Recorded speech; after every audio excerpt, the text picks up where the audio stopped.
আজকের ক্লাসে আমরা মূলত হিসাব বিজ্ঞান প্রথম পত্রে অন্যতম সহজ কিন্তু গুরুত্বপূর্ণ কনসেপচুয়াল একটা অধ্যায়, যেটা হচ্ছে অবচয়। এই অবচয় নিয়ে আমাদের আসলে সার্বিক আলোচনা হবে। সো অবচয় অধ্যায়ে আমাদের অনেক কিছু আছে, যে আমরা কোন কোন টপিক থেকে আমাদের অবচয়গুলো ইম্পর্টেন্ট, অবচয়ের কিছু প্রকারভেদ আছে, অবচয়ের অনেক টপিক থেকে এমসিকিউ আছে, সিকিউ আছে, অবচয়ের দাবেদা সহ আমরা ওভারঅল পুরাটা আমরা আজকের ক্লাসে শেষ করব। সো ফার্স্টে যদি আমরা যাই, আমাদের প্রথমে আসতেছে হচ্ছে আগে অবচয়টা শুরু করার আগে আমরা কি স্থায়ী সম্পদ নিয়ে কথা বলবো। বিবেচনা করতে হবে অবচয় জিনিসটা আগে কি। অবচয় হচ্ছে আমরা কোনো যে একটা ফিক্সড অ্যাসেট থাকে, কয়েকটা স্থায়ী সম্পদ থাকে, সেই স্থায়ী সম্পদে কতটুকু ব্যবহার করছি।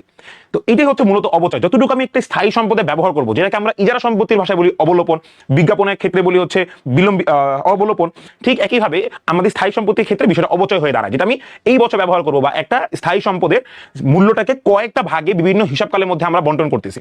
তো তার আগে আমরা একটু জানি আগে স্থায়ী সম্পদ কি, সেগুলো জানি কিনা। ইউজুয়ালি ভবিষ্যতে আর্থিক সুবিধা পাওয়ার জন্য ব্যবসায় প্রতিষ্ঠান যে সকল সম্পদ অর্জন করে এবং তা দীর্ঘদিন ব্যবহার করে, সেগুলোকে স্থায়ী সম্পদ বলে। তো স্থায়ী সম্পদের সংজ্ঞাটাই আমরা ফার্স্টে দেখতে পারি যে আর্থিক সুবিধা পাওয়ার জন্য। তার মানে হচ্ছে আর্থিক সুবিধা দিবে। আমাদের সম্পদের কনসেপ্টটাই হচ্ছে যে আমরা যখন একটা সম্পদ অ্যাকুয়ার করি বা একটা সম্পদ যখন অর্জন করি, তখন আমার একটা কনসেপ্টই থাকে যে এই সম্পদ থেকে আমরা ভবিষ্যতে একটা সুবিধা পাবো। তো ভবিষ্যতে যে একটা আর্থিক সুবিধা পাবো, এই চিন্তায় আমরা যদি কোনো সম্পদকে ক্রয় করি বা অর্জন করি এবং সেটা থেকে আমরা দীর্ঘদিন ব্যবহার করে সুবিধা অর্জন করি বা সুবিধা পাই, সেটাকে আমরা স্থায়ী সম্পদ বলতেছি। স্থায়ী সম্পদ মূলত দুই ধরনের, একটা হচ্ছে দৃশ্যমান স্থায়ী সম্পদ, একটা হচ্ছে অদৃশ্যমান স্থায়ী সম্পদ। অদৃশ্যমান স্থায়ী সম্পদ নিয়ে একটু কথা বলি। অদৃশ্যমান স্থায়ী সম্পদ হচ্ছে যে সকল স্থায়ী সম্পদগুলো দেখা যায় না, বা যে সকল স্থায়ী সম্পদগুলো আমরা কখনো দেখতে পাই না, ছুঁতে পাই না, আমাকে এটাকে স্থায়ী সম্পদ বলি। যেরকম আমি যদি বলি স্থায়ী অদৃশ্যমান সম্পদের মধ্যে আমার আবার কিছু ক্রাইটেরিয়া আছে, যেরকম যেগুলোকে আমরা কখনো দেখি না, ছুঁই না, কিন্তু আমাকে একটা সাপোর্ট দেয় একটা আর্থিক সুবিধার জন্য। যেরকম patent, trademark, copyright. So trademark কি? কোন একটা ব্যবসা প্রতিষ্ঠানের লোগো, সেটাকে ট্রেডমার্ক বলি। তো মনে করো তোমাদের আমি যদি বলি কেএফসি, সো কেএফসিতে এই কেএফসি একটা বুড়া লোক পাশে দাঁড়ায় থাকে, সো এটাই কিন্তু এদের ট্রেডমার্ক। সো এইটা যদি কপি করে যদি আমি মনে করো বানাইলাম বুলবুল এফসি, বুলবুল এফসি, সো এখানে আমি ঠিক সেম পাশে একটা বুড়া লোক আইটা দাঁড়া করাই দিলাম। সো এখানে কেএফসি আমাকে এখানে একটা কপিরাইট করতে হবে। সো বুলবুল এফসি বা বিএফসি বা এরকম আমি নাম দিয়ে শুরু করতে চাইলাম, কিন্তু আমার লোগোটা দেখা ভালো মনে করলো আরে মনে একটা কেএফসি একটা অঙ্গ প্রতিষ্ঠান। সো এরকম কিন্তু কেউ কারো লোগো চুরি করে অনেক ধরনের আর্থিক সুবিধা নিতে পারে, তাকে একটা হ্যাসেল করতে পারে, বা তার অনেক সময় ভোক্তা কমায় নিয়ে যেতে পারে। যেরকম বিএফসি, তো বিএফসির একটা লোগো আছে একটা বাকেটের মতো দেওয়া, আমার নামে যেহেতু বুলবুল আছে আমি বিএফসি শুরু করতে পারি। কেউ আমাকে জিজ্ঞাসা করলে বলবো ভাইয়া এটা বুলবুল ফ্রাইড চিকেন, কিন্তু বিএফসি লোগোটা ব্যবহার করছে। তো মানুষজন কিন্তু তখন কনফিউজ হয়ে যাবে যে এটা কি আসলে অরিজিনাল বিএফসি নাকি নকল বিএফসি। তো যেরকম ট্রেডমার্ক, পেটেন্ট, কপিরাইট, বইয়ের ক্ষেত্রে হয় কপিরাইট। সো আমি একটা বই লিখছি, সো আমার বইটা অন্য কেউ কপি করে যাতে না লিখতে পারে, আমি আমার বই থেকে যাতে ভবিষ্যতে একটা আর্থিক সুবিধা পাই, এই সকল চিন্তা করে আমরা কি করি, কপিরাইটের আইনটা করে রাখি বা কপিরাইট করে রাখি। সো এইগুলো আমাকে কি করে আলটিমেটলি একটা সুবিধা দেয়। তো এই সুবিধা দেওয়ার কনসেপ্ট থেকে আমরা এদেরকে বলতে পারি অদৃশ্যমান সম্পদ। আর দৃশ্যমান সম্পদ অনেক কিছু আছে, আসবাবপত্র, যন্ত্রপাতি, কলকব্জা, অনেক কিছু। তো অদৃশ্যমান সম্পদ ইউজুয়ালি আমরা এগুলাই পড়ি, যে পেটেন্ট, কপিরাইট, ট্রেডমার্ক, এগুলো আমাদের অদৃশ্যমান সম্পত্তির উদাহরণ বা সম্পদের উদাহরণ।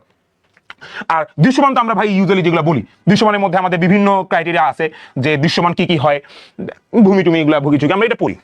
সো ইউজার আমাদের এই যে অবচয় অধ্যায়টা, এই অবচয় অধ্যায়ে মূলত যে অবচয়টা আমাদের ধরা হয়, এই অবচয়টা ধরা হয় হচ্ছে দৃশ্যমান সম্পদের উপর।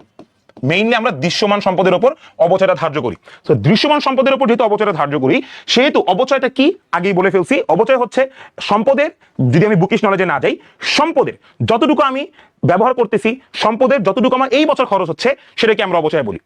অবচয় জিনিসটা কি? সম্পদ। একটা সম্পদ আছে 100 টাকা, সো এটা আজকে 5 বছর পর আমি সেটাকে 50 টাকায় সেল করলাম, তাহলে আমি ব্যবহার করছি কয় টাকা? 50 টাকা।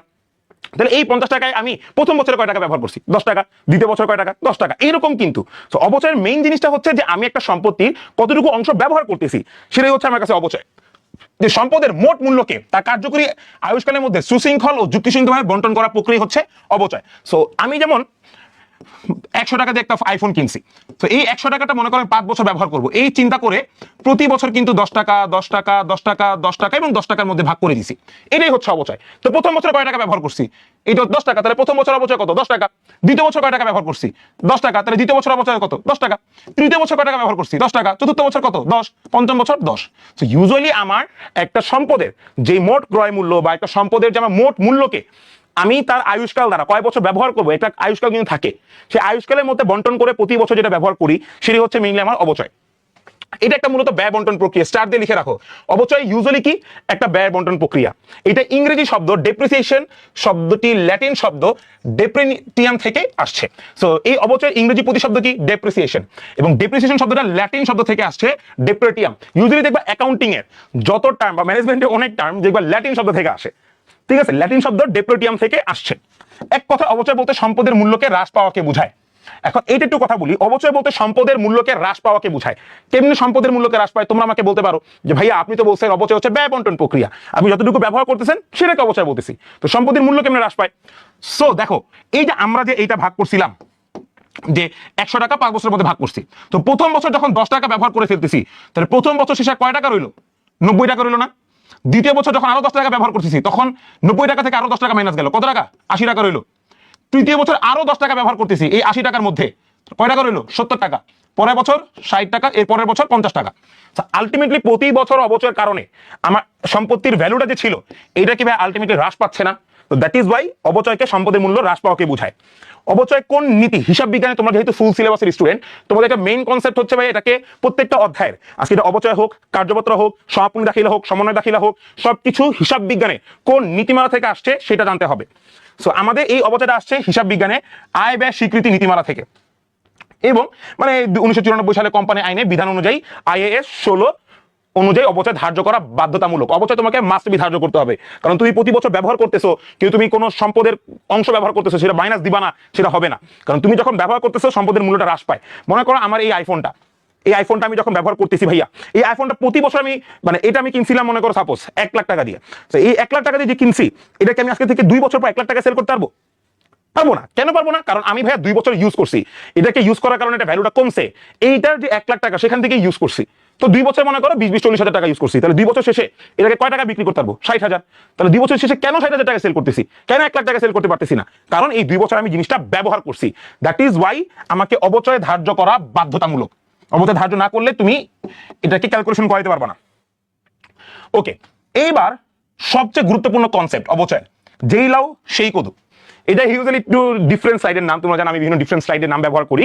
সো কেন ডিফারেন্ট সাইডের নাম ব্যবহার করা হলো? দেখো, যেই লাউ সেই কদু কেন বললাম ভাইয়া? রিজন হচ্ছে আমরা এই ব্যয় এবং এই খরচ এই দুটাকে একত্রে মিলায় ফেলি।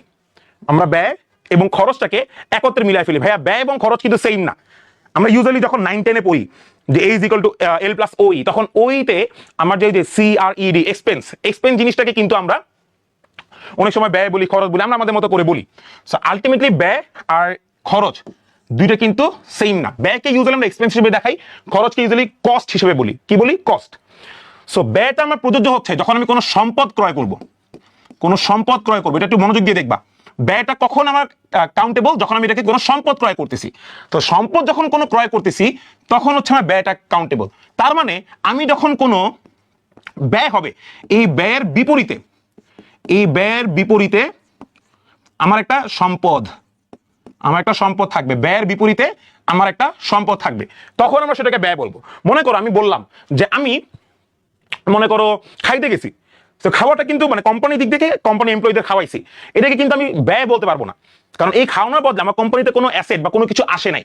তো সেটাকে আমরা কিন্তু ব্যয় বা এক্সপেন্স ওয়ার্ডটা উল্লেখ করতে পারবো না, সেটা কস্ট, সেটা খরচ। তো ব্যয় কখন বলতে পারবো? আমি যখন কোম্পানির জন্য কোনো সম্পদ কিনতেছি, যেমন চেয়ার, টেবিল, ফার্নিচার, কম্পিউটার, আসবাবপত্র, যন্ত্রপাতি, কলকবজা, এইগুলো যখন কিনবো তখন সেটাকে আমরা বলতে পারবো যে এইটা আমার ব্যয় হয়েছে, তখন আমরা এটাকে আমরা ব্যয় হিসেবে লিপিবদ্ধ করবো। আর খরচটা ইউজুয়ালি আমার অ্যাটাচ থাকে আয়ের সাথে। খরচটা কার সাথে অ্যাটাচ থাকে? আয়ের সাথে। তার মানে খরচ আমি কখন বলবো? যে আমার আয়ের বিপরীতে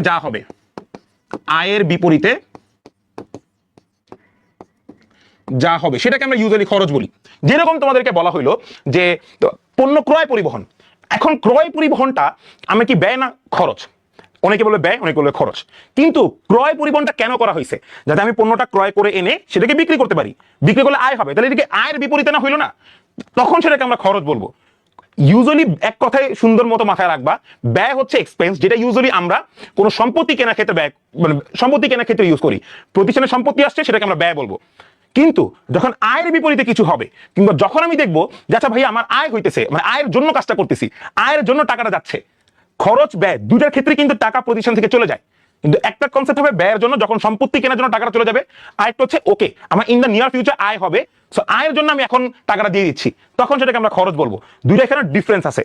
সো ব্যয় এবং খরচ এই দুটোর মধ্যে ডিফারেন্সটা এই জায়গাটাতেই, যে ব্যয় হচ্ছে আমরা কোন সম্পত্তির ক্ষেত্রে যখন ইউজ করি, আর খরচটা হচ্ছে যা আয়ের বিপরীতে হয়েছে বা আয় হওয়ার কথা ছিল, সেটা আয় হয় মানে আয়ের জন্য আমি একটা টাকা চলে গেছে, টাকার বহিঃপ্রবাহ, তখন সেটাকে আমরা খরচ হিসেবে লিপিবদ্ধ করবো। সো আমি আশা করি এইটা তোমরা বুঝতে পারছো, এটা বুঝতে তোমাদের কোনো সমস্যা হওয়ার কথা না।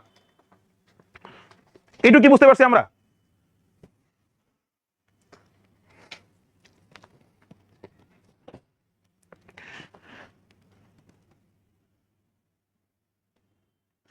জারিন ওয়ালাইকুম আসসালাম ভাইয়া, আলহামদুলিল্লাহ আছি ভালোই। রিমন ওয়ালাইকুম আসসালাম ভাইয়া, শরীফুল ওয়ালাইকুম আসসালাম, তানিম ওয়ালাইকুম আসসালাম, সঞ্জিদা ওয়ালাইকুম আসসালাম, শরীফুল ওয়ালাইকুম আসসালাম, রৌনক ওয়ালাইকুম আসসালাম। না বিএসসি আছে অন্য না না আরে শালা মানে আমাকে তো এক্সিস্টিং কোম্পানির সাথে তুলনা করতে পারে বোকা।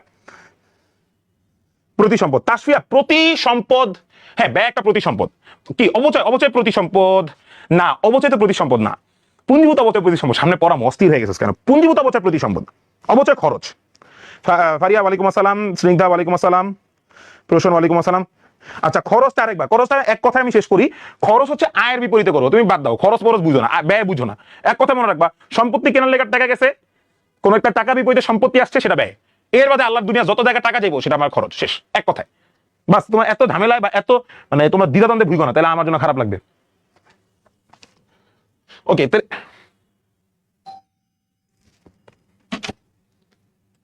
এটা যদি বুঝতে পারি তাহলে এবার যাচ্ছে হচ্ছে অবচয়ের কিছু বিবেচ্য বিষয় আছে। সো অবচয়ের বিবেচ্য বিষয়, অবচয় তো কিছু ক্লাসিফিকেশন আছে যে অবচয় এত এত ভুগিচুগি, কিন্তু অবচয়ের কিছু বিবেচ্য বিষয় আছে। প্রথমটা হচ্ছে ক্রয় মূল্য। তার মানে আমার প্রত্যেকটা সম্পত্তি যখন আমি অবচয় বের করব, সেই সকল সম্পত্তির আমার ক্রয় মূল্যটা লাগবে, সেই সকল সম্পত্তির ক্রয় মূল্য লাগবে। এখানে ভাইয়া ক্রয় মূল্যের কথা বলছে, তোমরা আবার অনেক সময় ভাবো যে ভাইয়া এখানে অর্জন মূল্যটা অ্যাকসেপ্টেবল কিনা, অর্জন মূল্যটা অ্যাকসেপ্টেবল কিনা। অর্জন মূল্যটা ডিপেন্ডস আমার অবচয়ের পাশে, মানে অবচয় যে প্রকারভেদ, চারটা প্রকারভেদ আছে। সরলরৈখিক অবচয়, এরপর হচ্ছে আমার ক্রমহ্রাসমান অবচয়, উৎপাদন একক অবচয় এবং যে কার্য। তখন অবচয়ের প্রতি ডিফারেন্স আমার অর্জন মূল্য হতে পারে। এখন আবার প্রশ্ন করতে পারো ভাইয়া অর্জন মূল্য জিনিসটা কি? অর্জন মূল্য হচ্ছে যে আমার যখন ক্রয় পরিবহনের সাথে, অর্জন মূল্যটা হচ্ছে ভাইয়া যখন ক্রয় মূল্যের সাথে, যখন ক্রয় সংক্রান্ত অন্যান্য খরচও অ্যাড হয়, যেরকম ক্রয় পরিবহন, এরপর আপনার আন্তঃপরিবহন, ক্রয় করার ক্ষেত্রে মজুরি, সেগুলো হচ্ছে আমার ক্রয় সংক্রান্ত অন্যান্য খরচ। যদি ক্রয় মূল্যের সাথে এগুলো যোগ করি তখন আমরা অর্জন মূল্য পাই। কিন্তু অর্জন মূল্যটা মানে একটু ডিফারেন্ট কেস। আমাদের ফার্স্টেই লাগবে হচ্ছে ক্রয় মূল্য। ক্রয় মূল্য ছাড়া আপনি কোনোভাবেই ভাইয়া আপনি বের করতে পারবেন না, অবচয় বের করতে পারবেন না। আপনার ক্রয় মূল্যটা মাস্ট বি লাগবেই, যেটা একক প্রতি ক্রয় মূল্য হতে পারে, মোট ক্রয় মূল্য হতে পারে, ডিফারেন্ট, কিন্তু ক্রয় মূল্য লাগবে। 2 নম্বর হচ্ছে আয়ুষ্কাল। এখন অবচয়ের সংজ্ঞাই পড়ে আসছি যে অবচয়টা কি, যে আমার সম্পত্তির মোট মূল্যকে আমি আয়ুষ্কাল বা কয়েকটা বছরের মধ্যে ভাগ করে দিচ্ছি। সো কয়েকটা বছরের মধ্যে যদি ভাগ করতে না পারি, আমাদের আয়ুষ্কাল দেওয়া না থাকে, তাহলে আমাকে আয়ুষ্কাল হয়তো বের করতে হবে। আর আয়ুষ্কাল ছাড়া আমরা অবচয় বের করতে যাই, সেটা একটা সূত্র আছে, দেখা দিও ভাইয়া। কিন্তু আমাকে আয়ুষ্কাল মাস্ট বি দেওয়া থাকতে হবে। আয়ুষ্কাল মানে হচ্ছে এই সম্পত্তি আমি 5 বছর ব্যবহার করবো, এই সম্পত্তি আমি 7 বছর ব্যবহার করবো, কিংবা এই সম্পত্তি আমি 10 বছর ব্যবহার করবো। তো এইরকম প্রতি বছরের মধ্যে যখন ভাগ হয়, তখন সেটাকে আমরা আয়ুষ্কাল বলছি যে আচ্ছা 5 বছর পর্যন্ত ব্যবহার করবো, 7 বছর। তো এইটা হচ্ছে আয়ুষ্কাল, যে কয় বছর পর্যন্ত এটা ব্যবহার করবা বা এটা কয় বছর পর্যন্ত ব্যবহার করা যাবে, সেটা হচ্ছে আয়ুষ্কাল। 3 নম্বরটা হচ্ছে ভগ্নাবশেষ মূল্য। ভগ্নাবশেষ মূল্য হচ্ছে ভাইয়া যে একটা সম্পত্তির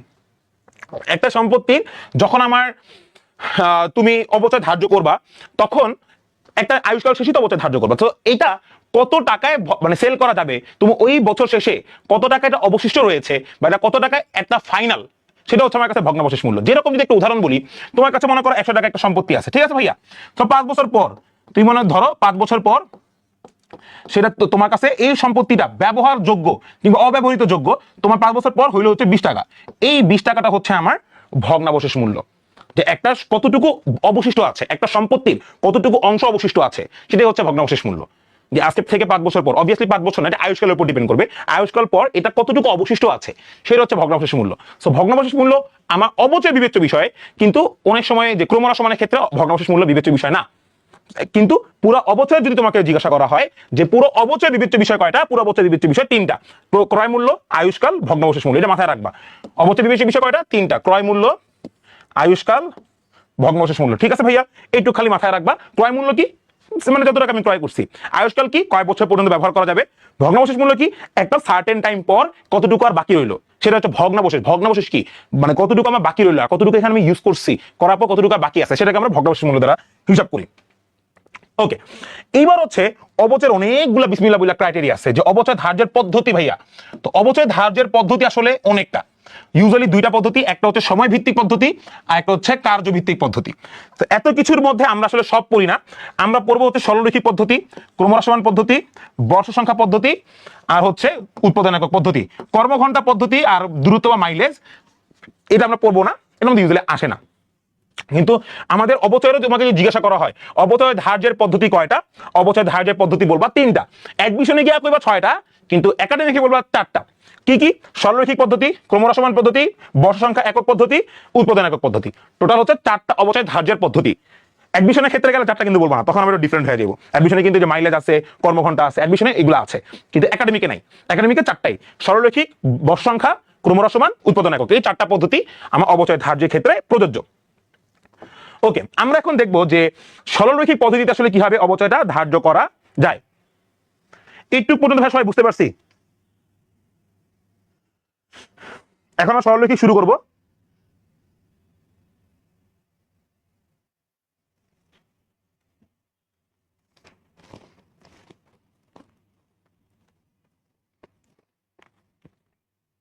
একটু বুঝতে পারছি কিনা আগে সেটা জানো, দুষ্টামি করতেছে ক্লাসে। একটু বাবুরা বুঝতে পারছি কিনা? মুয়াজ বুঝতে পেরেছি, লাতিন দিও না,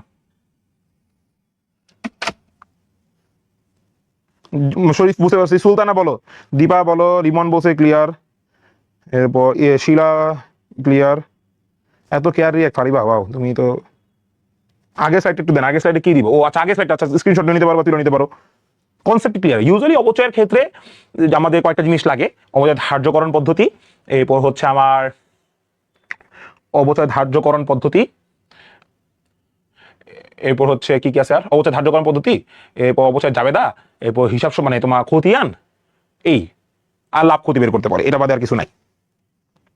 ওকে,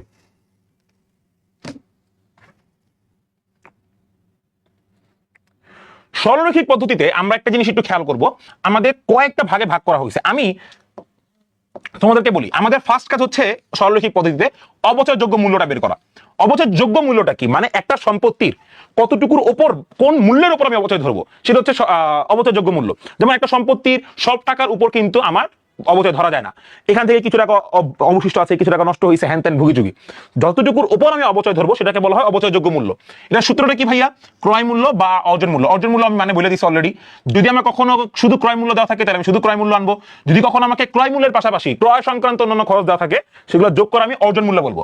তাহলে ক্রয় মূল্য বা অর্জন মূল্য থেকে ভগ্নাংশ মূল্য বাদ। ভগ্নাংশ মূল্য সাধারণত প্রশ্নে দেওয়া থাকবে, যদি না দেওয়া থাকে তাহলে জিরো, শেষ। এরপর অবশ্যই হার বের করতে হবে, এটা হচ্ছে 2 নম্বর কাজ। হারটা কেমনে বের করবো? 1/, আয়ুষ্কাল ইন্টু 100, মানে 1 ভাগ আয়ুষ্কাল, মানে 1 ভাগ আয়ুষ্কাল ইন্টু 100, শেষ। এটা হচ্ছে আমার অবচয় হার বের করতে হবে। এবার 3 নম্বর কাজটা হইতেছে বার্ষিক অবচয় বের করা। বার্ষিক অবচয় কেমনে বের করবো? 1 গুণন 2, মানে 1 নম্বর আর 2 নম্বর গুণ করে দিলেই হচ্ছে। তাহলে 1 আর 2 কি ছিল আমার দেখতে হবে, যে অবচয়যোগ্য মূল্য যেটা আমি বের করছি এটার সাথে অবচয় হারটা গুণ করে দিলেই বার্ষিক অবচয় পেয়ে যাচ্ছি। সো ইউজুয়ালি এইটা হচ্ছে আমার একদম ভেরি ফার্স্ট স্টেপ, এটা হচ্ছে আমার ফার্স্ট স্টেপ। ফার্স্ট স্টেপে আমাকে বার্ষিক অবচয় বের করতে হবে। আমি কি আমার মেইনলি কিন্তু এই যেটা বের করতে হচ্ছে, বার্ষিক অবচয়টা বের করতে হচ্ছে। বার্ষিক অবচয়ের সূত্রটা কি? অবচয়যোগ্য মূল্য গুণন অবচয়ের হার। তো আমাকে এইবার অবচয়যোগ্য মূল্য বের করতে হবে। কেমনে? সূত্র হচ্ছে ক্রয় মূল্য বা অর্জন মূল্য মাইনাস ভগ্নাবশেষ মূল্য, শেষ। অবচয় হার বের করার সূত্র কি? 1/, আয়ুষ্কাল ইন্টু 100 গেল। এবার একটা কনসেপ্ট একটু বুঝো, এটা একটা কনসেপ্ট, হ্যাঁ, এই কনসেপ্টটা বুঝো। কনসেপ্টটা হচ্ছে,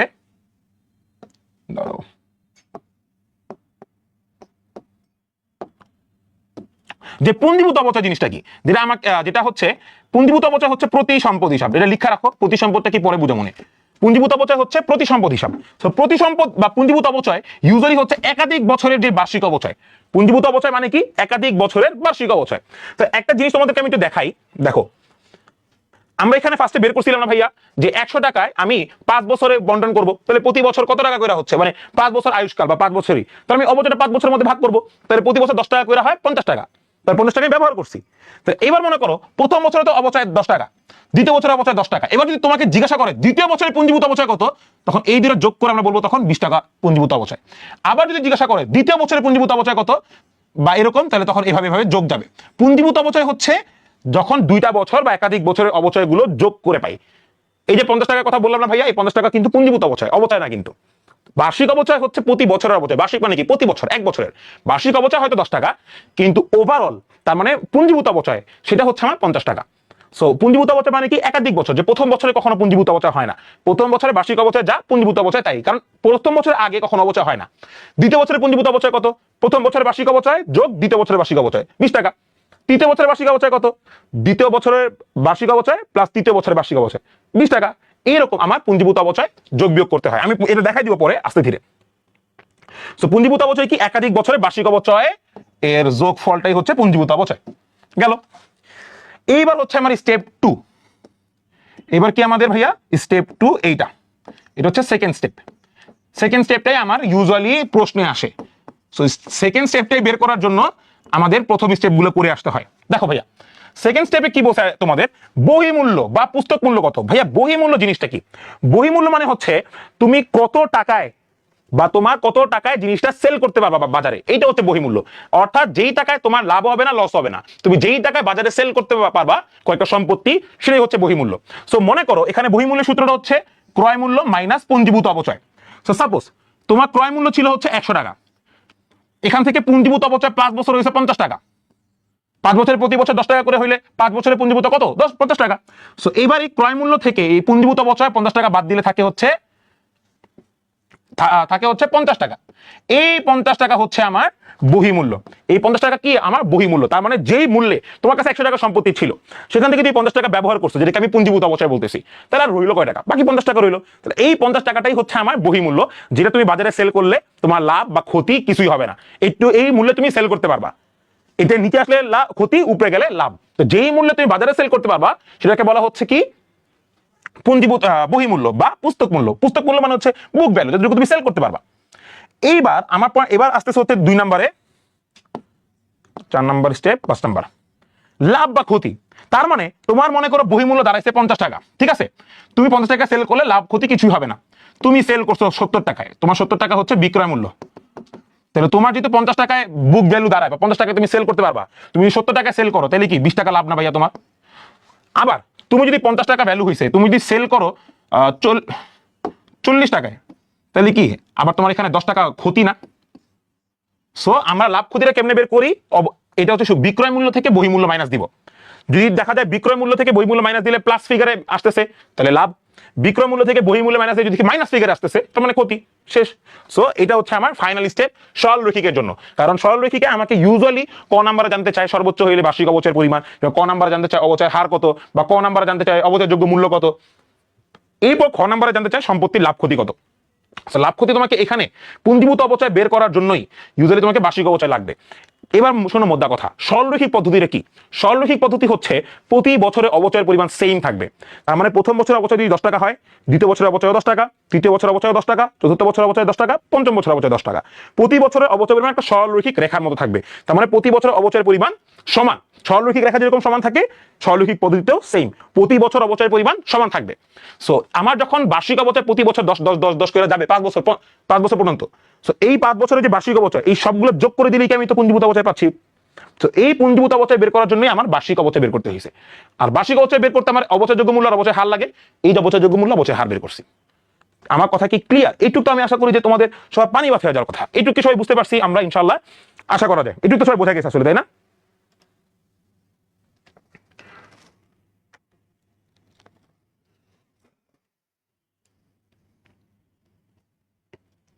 এইটুকু বুঝতে পারছি কিনা একটু সবাই কমেন্ট করে জানো। ভাইয়া নাস্তা করছে না রে বাবা? নাস্তা করাবি? চা খাইতেছি, ওগুলো নাস্তা করতে পারি।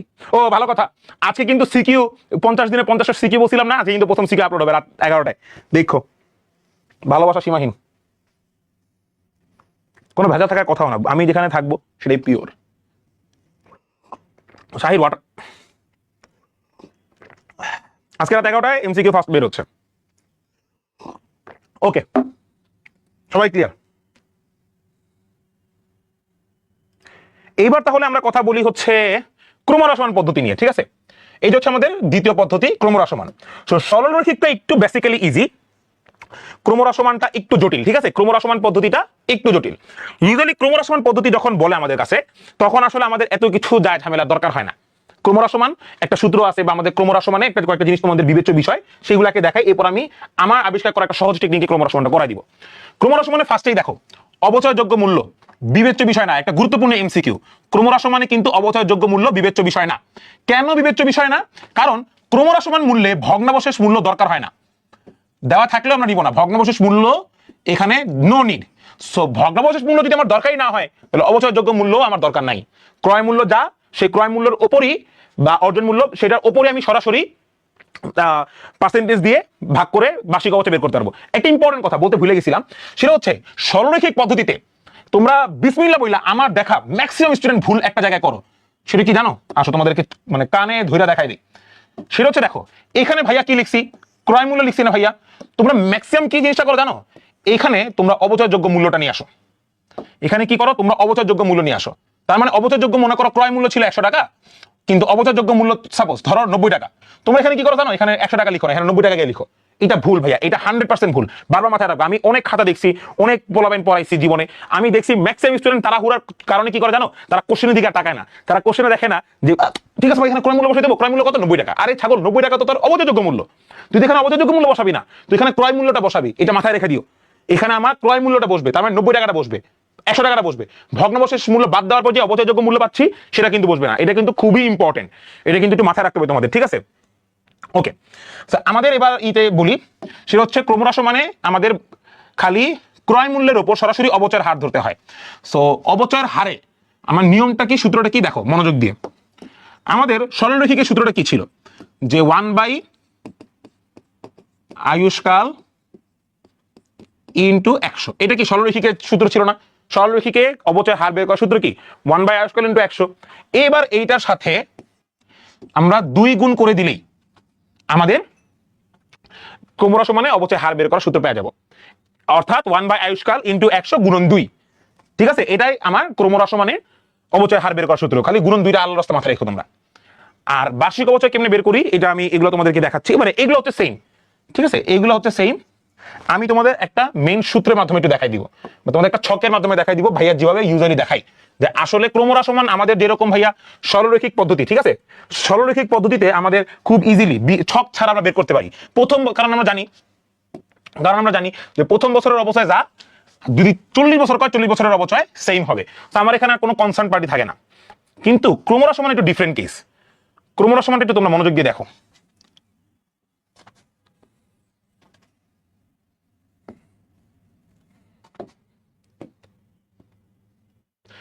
আচ্ছা, একটু আমি ছকটা আঁকাই দিই তোমাদের, তোমরা একটু ছকটা এঁকে ফেলো।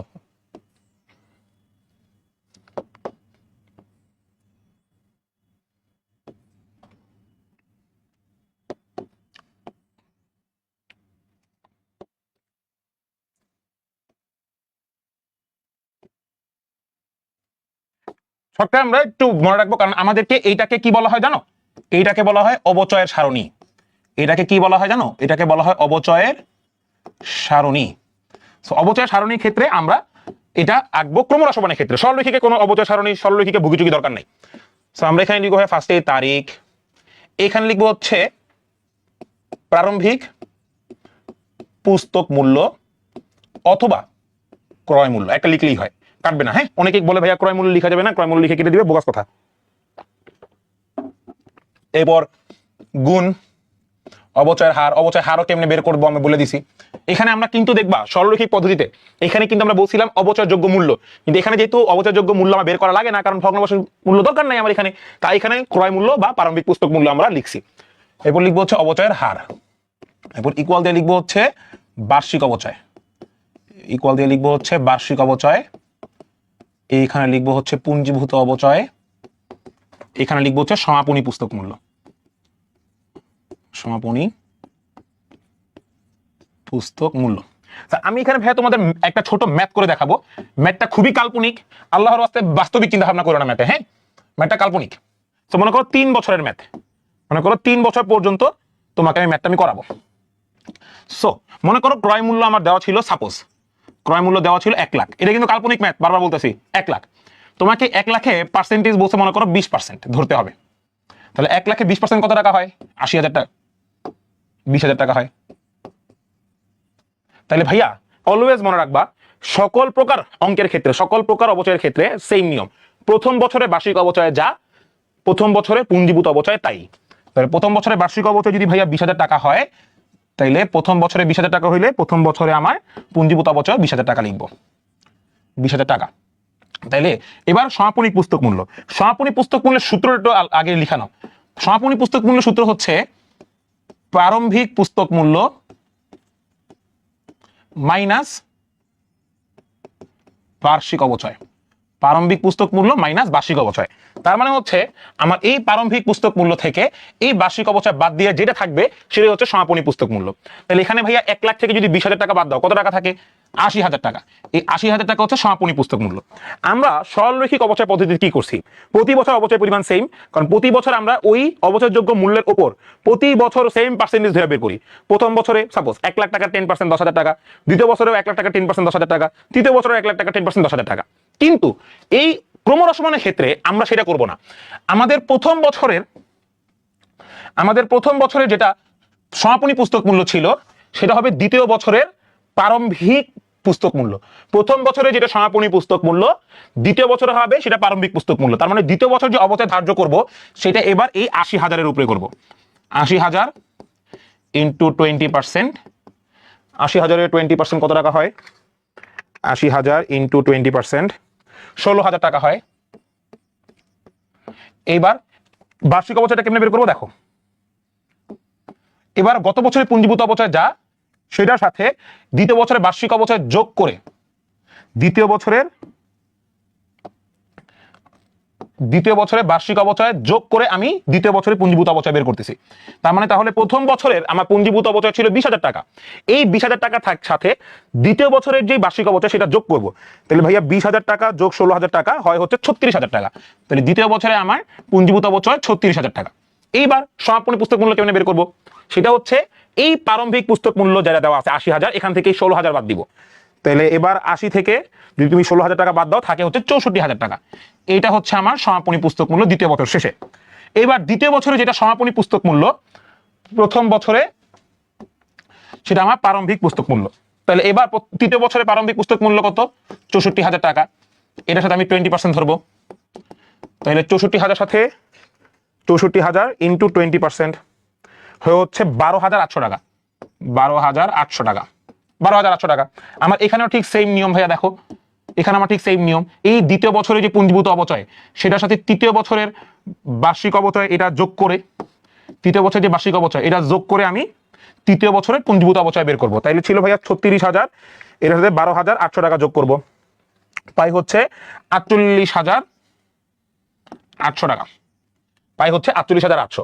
এবার ভাইয়া তৃতীয় বছরের সমাপনী পুস্তক মূল্য কত?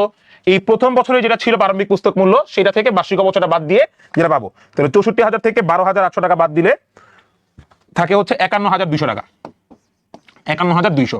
এইটা হচ্ছে তৃতীয় বছর শেষে পুস্তক মূল্য। আপনাকে ভাইয়া প্রশ্নে বলে দিবে যে তোমরা তৃতীয় বছর পর্যন্ত করো, বা প্রথম দ্বিতীয় তৃতীয় বছরের অবচয় সারণী তৈরি করো ক্রমহ্রাসমানের ক্ষেত্রে, বা বলতে পারে যে প্রথম বছরের দ্বিতীয় বছরে বা তৃতীয় বা টোটাল চতুর্থ বছর পর্যন্ত তোমরা অবচয় সারণী তৈরি করো, তখন এটা আবার ঠিক একই প্রসেসে 4 নাম্বার বছরটা আসবে। আপনাকে এটা ইউজুয়ালি অ্যাডমিশনে করে, একাডেমিকে করে না। তারপর ভাইয়া সেফ মার্জিনে বলে দিচ্ছি, যদি আমাকে বলা হয় যে তৃতীয় বছরের অবচয় সারণী বের করো, তাহলে এই পুরোটা আমি করবো, কারণ তৃতীয় বছরের অবচয় সারণী মানে হচ্ছে তৃতীয় বছরের এই এন্ড পর্যন্ত।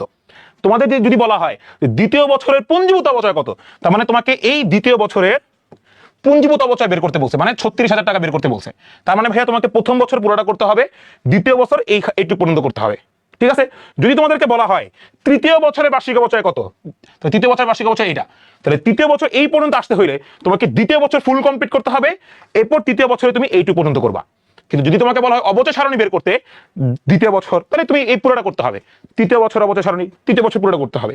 মানে ইট ডিপেন্ডস তোমাকে প্রশ্নে কি বলবে। এই ছকটা যদি ভাইয়া মাথায় ঢুকা যায় আল্লাহর মতে, তাহলে আমি আশা করি ক্রমহ্রাসমান নিয়ে কারোর কোনো ঝামেলা লাগার কথা না। এইটুকু কি ভাই আমরা বুঝতে পারছি?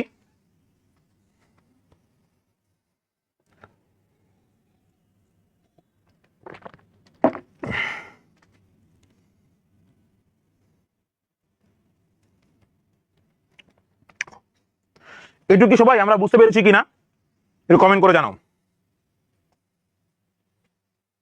সাধারণত অবচয় সারণী বের করতে বলে, কিন্তু যদি তোমাকে সরলরৈখিক পদ্ধতিতে অবচয় সারণী বের করতে হয় তখন তোমার লাগবে না। তো কিন্তু ক্রমহ্রাসমান বললে ভাইয়া এই অবচয় সারণীটা মাস্ট বি, এটা তোমার জন্য বের করা ফরজ। ভাই এটুকু কি বুঝতে পারছি?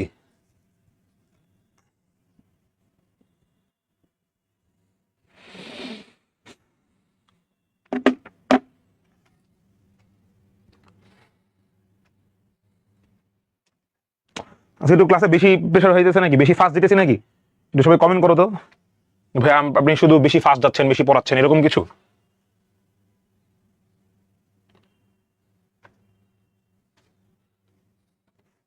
তুমি একটু কমেন্ট করো যে ভাই আপনি বেশি ফাস্ট যাচ্ছেন, এরকম কিছু নাকি?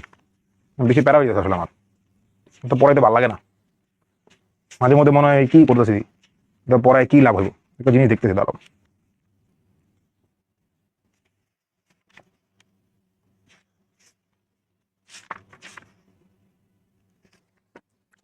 এটা পড়ায় লাভ কি বলো বাবারা? কি লাভ তোমাদের এত পড়িয়ে? পরে তোমরা পরিচয় দিবা না, দিন শেষে দেখা হইব যে এরকম তোমাদের সাথে দেখা হয়েছে, তোমরা কথা না বলে চলে গিয়েছো। সালাম দেওয়া তো সালাম না, মানে ইউজুয়ালি আমরা একটা কাজ করছি কি ভাইয়া জানো, টিচাররা আমরা যারা আছি তারা একটা জিনিস পর্যন্ত লিমিটেশনস রেখে দিয়েছি, যে একটা শিক্ষককে সম্মান করা মানে হচ্ছে তাকে সালাম দিতে হবে। আর ভাই কেন আমাকে সালাম দিতে হবে? তো আমি কি, কিন্তু অ্যাটলিস্ট একটা সৌজন্যমূলক এসে কথা বলা এটা আসলে জরুরি। কিন্তু তোমাদের দেখা যায় পোলারা তো বাদ, মেয়েরা তো পয়সা মনে করো একটু ভাইয়া কেমন আছেন এইটি কথাবার্তা কয়, ছেলেরা তো হিসেবের বাইরে, ছেলেরা তো হিসেবের বাইরে।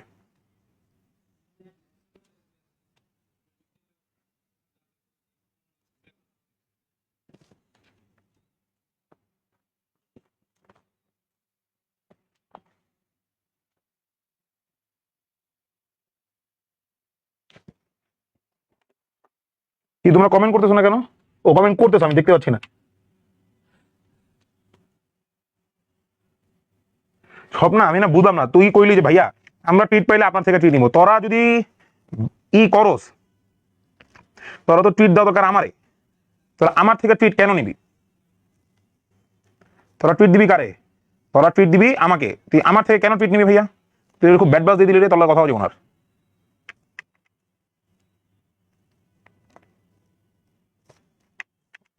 তুই প্রচন্ড পরিমাণে ব্যাড বাস দিছস।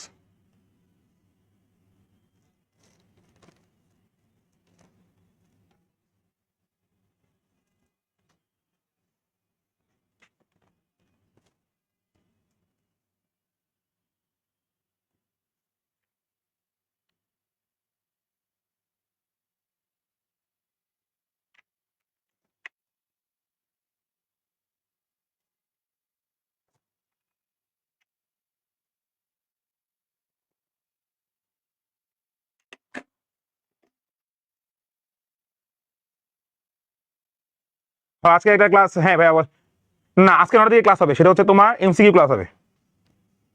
বলছে আবিদ, বলছে ভাইয়া আয়ুষ্কাল পুরোটা শেষ করতে বললে, না আয়ুষ্কাল পুরোটা তোমাকে শেষ করতে বলো না ভাইয়া। আয়ুষ্কাল যদি 5 বছর দেওয়া থাকে, কিন্তু তোমাকে যদি বলা হয় 4 বছর অবচয় সারণী তৈরি করতে, তো তুমি 4 বছর অবচয় সারণী তৈরি করবা। আয়ুষ্কাল যদি তোমাকে 5 বছর দেওয়া থাকে, যদি তোমাকে বলা হয় অবচয় সারণী 3 বছরে তৈরি করো, তাই তুমি 3 বছর অবচয় সারণী তৈরি করবা। কিন্তু তোমাকে যদি আয়ুষ্কাল 5 বছর দেওয়া থাকে এবং তোমাকে শুধু প্রশ্নে বলা আছে যে ভাইয়া অবচয় সারণী তৈরি করো, তোমাকে প্রশ্নে এক্সট্রা কিছু করা নাই, তাইলে তোমাকে অবশ্যই 5 বছর পূর্ণ তৈরি করতে হবে। কি করতে হবে? 5 বছর পূর্ণ তৈরি করতে হবে, 5 বছর পূর্ণ অবচয় সারণী তৈরি করতে হবে, ঠিক আছে?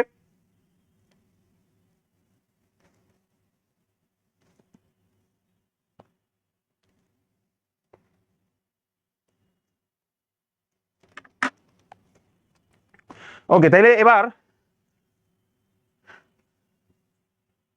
হারামি কইলোটা কি, মানে শালারা ভালোই না রে তোরা, তো করে মাইরা মানুষ করতে হইব, ঠিক আছে? মাইরা মানুষ করতে হইব, করে মাইর ছাড়া কোনো ওয়ে নেই। আমি একটা জিনিস খেয়াল করছি, মানে আমাদের শিক্ষকের ব্যাচ যখন নেমে গেছে, আমিও ফিল করি ভাই, আমি একটু মানে বেলেনে চলে গিয়েছি শিক্ষকদের মাইর না খেয়ে, বাট আমি যথেষ্ট রেখেছি। আমি স্কুলে আমার এখনো মনে আছে সারা মাইরা ফাড়া লেগেছিল আমার। আমার একটা স্যার ছিল, সেটা হচ্ছে তুহিন স্যার, হ্যাঁ, আমাদের ফিজিক্স টিচার ছিল, আমি তখন বিজ্ঞান পড়াইতাম 9-এ।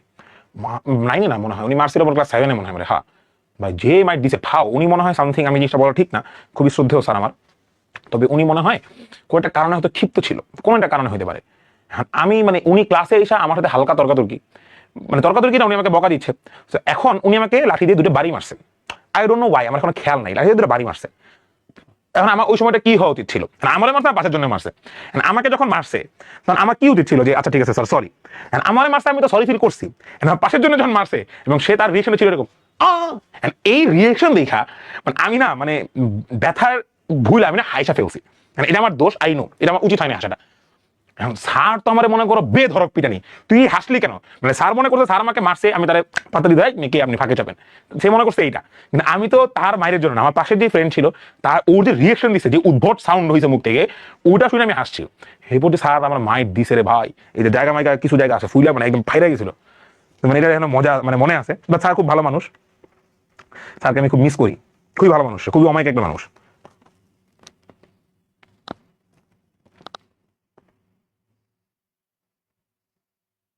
ওকে, তাহলে ভাইয়া আমাদের এইটুকু পর্যন্ত আমরা বুঝতে পারছি, এটা নিয়ে আমি মনে হয় কোনো সমস্যা থাকার কথা না। এই অবচয় সারণীতে আশা করি ভাইয়া সবাই বুঝতে পারছি, মায়ের উপর ওষুধ নয় বাস্তব। ওকে, এইটুকু যদি আমরা বুঝে যাই তাহলে এবার আমরা একটু কথা বলবো হচ্ছে বর্ষ সংখ্যা পদ্ধতি নিয়ে। হ্যাঁ, বর্ষ সংখ্যা পদ্ধতি হচ্ছে আমাদের মানে একটু ইজি একটু টাফ এরকম একটা ম্যাথ। সো বর্ষ সংখ্যা হচ্ছে এই পদ্ধতিতে সম্পদের অবচয়যোগ্য মূল্যকে বর্ষ সংখ্যার সমষ্টি দ্বারা ভাগ করে ভাগফল অবশিষ্ট আয়ুষ্কাল দ্বারা গুণ করে অবচয় নির্ণয় করা হয়। মানে ভাই একটু ক্যাচাইলা, মানে তোমার একটা ঝামেলা আছে, ঝামেলা দিয়ে ভাগটা করে গুণ করে বের করতে হয়। আমি এগুলোতে যাবো না, আমি তোমাকে একদম ইজি ওয়েতে দেখাই দিব। সো আমরা ফার্স্টে ভাই অবচয়যোগ্য মূল্য বের করার নিয়মটা কি? ক্রয় মূল্য বা অর্জন মূল্য মাইনাস ভগ্নাবশেষ মূল্য আমরা জানি। এরপর বর্ষ সংখ্যার সমষ্টি, এটার সূত্রটা হচ্ছে n ইন্টু, আমি লিখে দিই, বর্ষ সংখ্যার সমষ্টি বের করার সূত্র হচ্ছে n into n+1 divided by 2। বর্ষ সংখ্যার নিয়মে বের করার সূত্রটা কি ভাইয়া? n into n+1 divided by 2। Suppose তুমি ধরে নাও n হচ্ছে আয়ুষ্কাল, এখানে n ইজ ইকুয়াল টু কি? আয়ুষ্কাল। n কে কি দ্বারা রিপ্রেজেন্ট করা হয়? আয়ুষ্কাল দ্বারা রিপ্রেজেন্ট করা হয়। সো আমি ধরলাম n এর মান হচ্ছে 4। তাহলে ভাইয়া আমি বর্ষ সংখ্যার সমষ্টি বা আমার বর্ষ সংখ্যা হচ্ছে ভাইয়া প্রতি বছর ইন্ডিভিজুয়াল করে বোঝানো হয়। বর্ষ সংখ্যার সমষ্টি মানে হচ্ছে টোটাল আয়ুষ্কাল। তো টোটাল আয়ুষ্কালটা আমি কিভাবে বের করবো, বা বর্ষ সংখ্যার সমষ্টিটা আমি কিভাবে বের করবো? তাহলে 4 ইন্টু 4 যোগ 1 ডিভাইডেড বাই 2। তাহলে অ্যান্সারটা কত হচ্ছে? 4 ইন্টু 5, 4 ইন্টু 5 ডিভাইডেড বাই 2। তাহলে 4 5 20 ভাগ 2 ইজ ইকুয়াল টু 10। তাহলে এখানে বর্ষ সংখ্যা সমষ্টির মান কত আসতেছে? 10। এভাবে তোমাদের একটু মনে রাখতে হবে। এবার আসো অবচয় সারণীটা কেমন নির্ণয় করবা।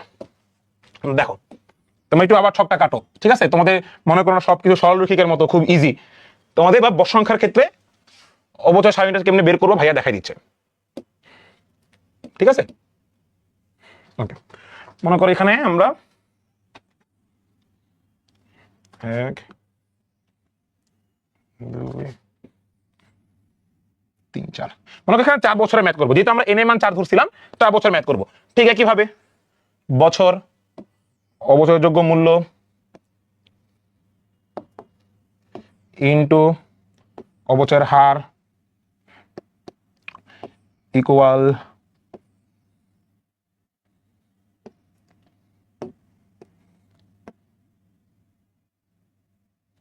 বার্ষিক অবচয়, পুঞ্জীভূত অবচয় আরই। তাহলে আমরা ভাই উপরে কি কি লিখবো? এখানে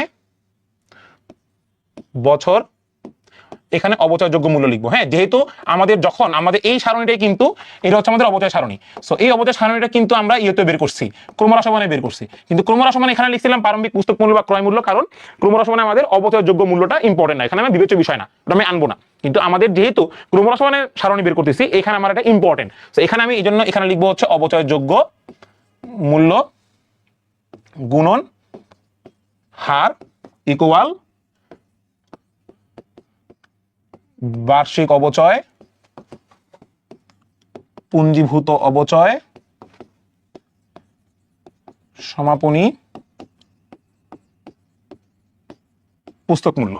এইবার ভাইয়া দেখো, মনে করো আমরা এই ম্যাথটা ধরে নিচ্ছি n এর মান হচ্ছে 4, তার মানে আয়ুষ্কাল হচ্ছে 4 বছর। তাহলে আমার জন্য ইজি হবে। তাহলে আমি এখানে 4 বছরের ম্যাথ করবো, 1 2 3 4। আমি ধরে নিলাম অবচয়যোগ্য যে মূল্য, আমি ধরে নিলাম এই অবচয়যোগ্য মূল্য আমার ফিক্সড, এই অবচয়যোগ্য মূল্যটা ফিক্সড। সাপোজ আমার এখানে অবচয়যোগ্য মূল্য মনে করো 3,20,000 ধরে নাও। হ্যাঁ, এইটাও ফিক্স, আমি এটা বের করে নিছি, ক্রয় মূল্য থেকে ভগ্নাংশ মূল্য বাদ দিয়ে নিছি, অবচয়যোগ্য মূল্য বের করছি। ধরে নাও অবচয়যোগ্য মূল্য হচ্ছে 3,20,000 আর এর মান হচ্ছে 4, মানে 4 বছরের জন্য ম্যাথ করবো।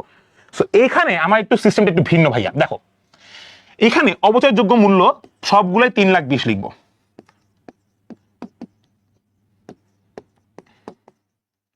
অবচয়যোগ্য মূল্য সবগুলোই 3,20,000 লিখবো। যেহেতু অবচয়যোগ্য মূল্য আমাদের কি, অবচয়যোগ্য মূল্য জিনিসটা ফিক্সড, এখানে আমার অবচয়যোগ্য মূল্য পরিবর্তনের কোনো হিসাব নেই, ইনটুটাও ফিক্সড। এইবার আমাদের আসছে ম্যাথের মেইন বিষয়, আমাকে বলো টোটাল বছর কয়টা, 4 বছরের মধ্যে আমি টোটাল ইনকামটাকে ভাগ করব। তাই আমার এখানে বিষয়টা হবে, দেখো আমি এখানে বড় সংখ্যা সমষ্টি কত বের করছিলাম ভাইয়া, বড় সংখ্যা সমষ্টি বের করছিলাম 10। আমি এখানে এন এর মান 4 বছর ধরে, তার মানে আয়ুষ্কাল 4 বছর ধরে বড় সংখ্যা সমষ্টি বের করছি 10। তার মানে আমি 10-এর মধ্যে 4 বছর পর্যন্ত অবচয় বের করব। এখানে সিস্টেমটা হচ্ছে, দেখো মনে করো প্রথম বছর হচ্ছে 10 ভাগ 10 গুণ 4, হারটা আমি ভেবে বের করতেছি, কারণ 10টা বছরের মধ্যে এইটা হচ্ছে 4 নাম্বার বছর, তো 4 নাম্বার বছরের অবচয়টা আমি ভেবে বের করব। 10টা বছরের মধ্যে এইটা কত নাম্বার বছর, 3 নাম্বার বছর, তাহলে 3 ভাগ 10 মানে 10 মানে 3/10। এইটা কয় নাম্বার বছর, আমার নিচ থেকে হিসাব করলে 2 নাম্বার বছর, তাহলে 10 বছরের মধ্যে এটা 2 নাম্বার, 10 ভাগ 2। আর 3,20,000 এটা আমার কত নাম্বার বছর, এটা 10-এর মধ্যে 1 নাম্বার বছর।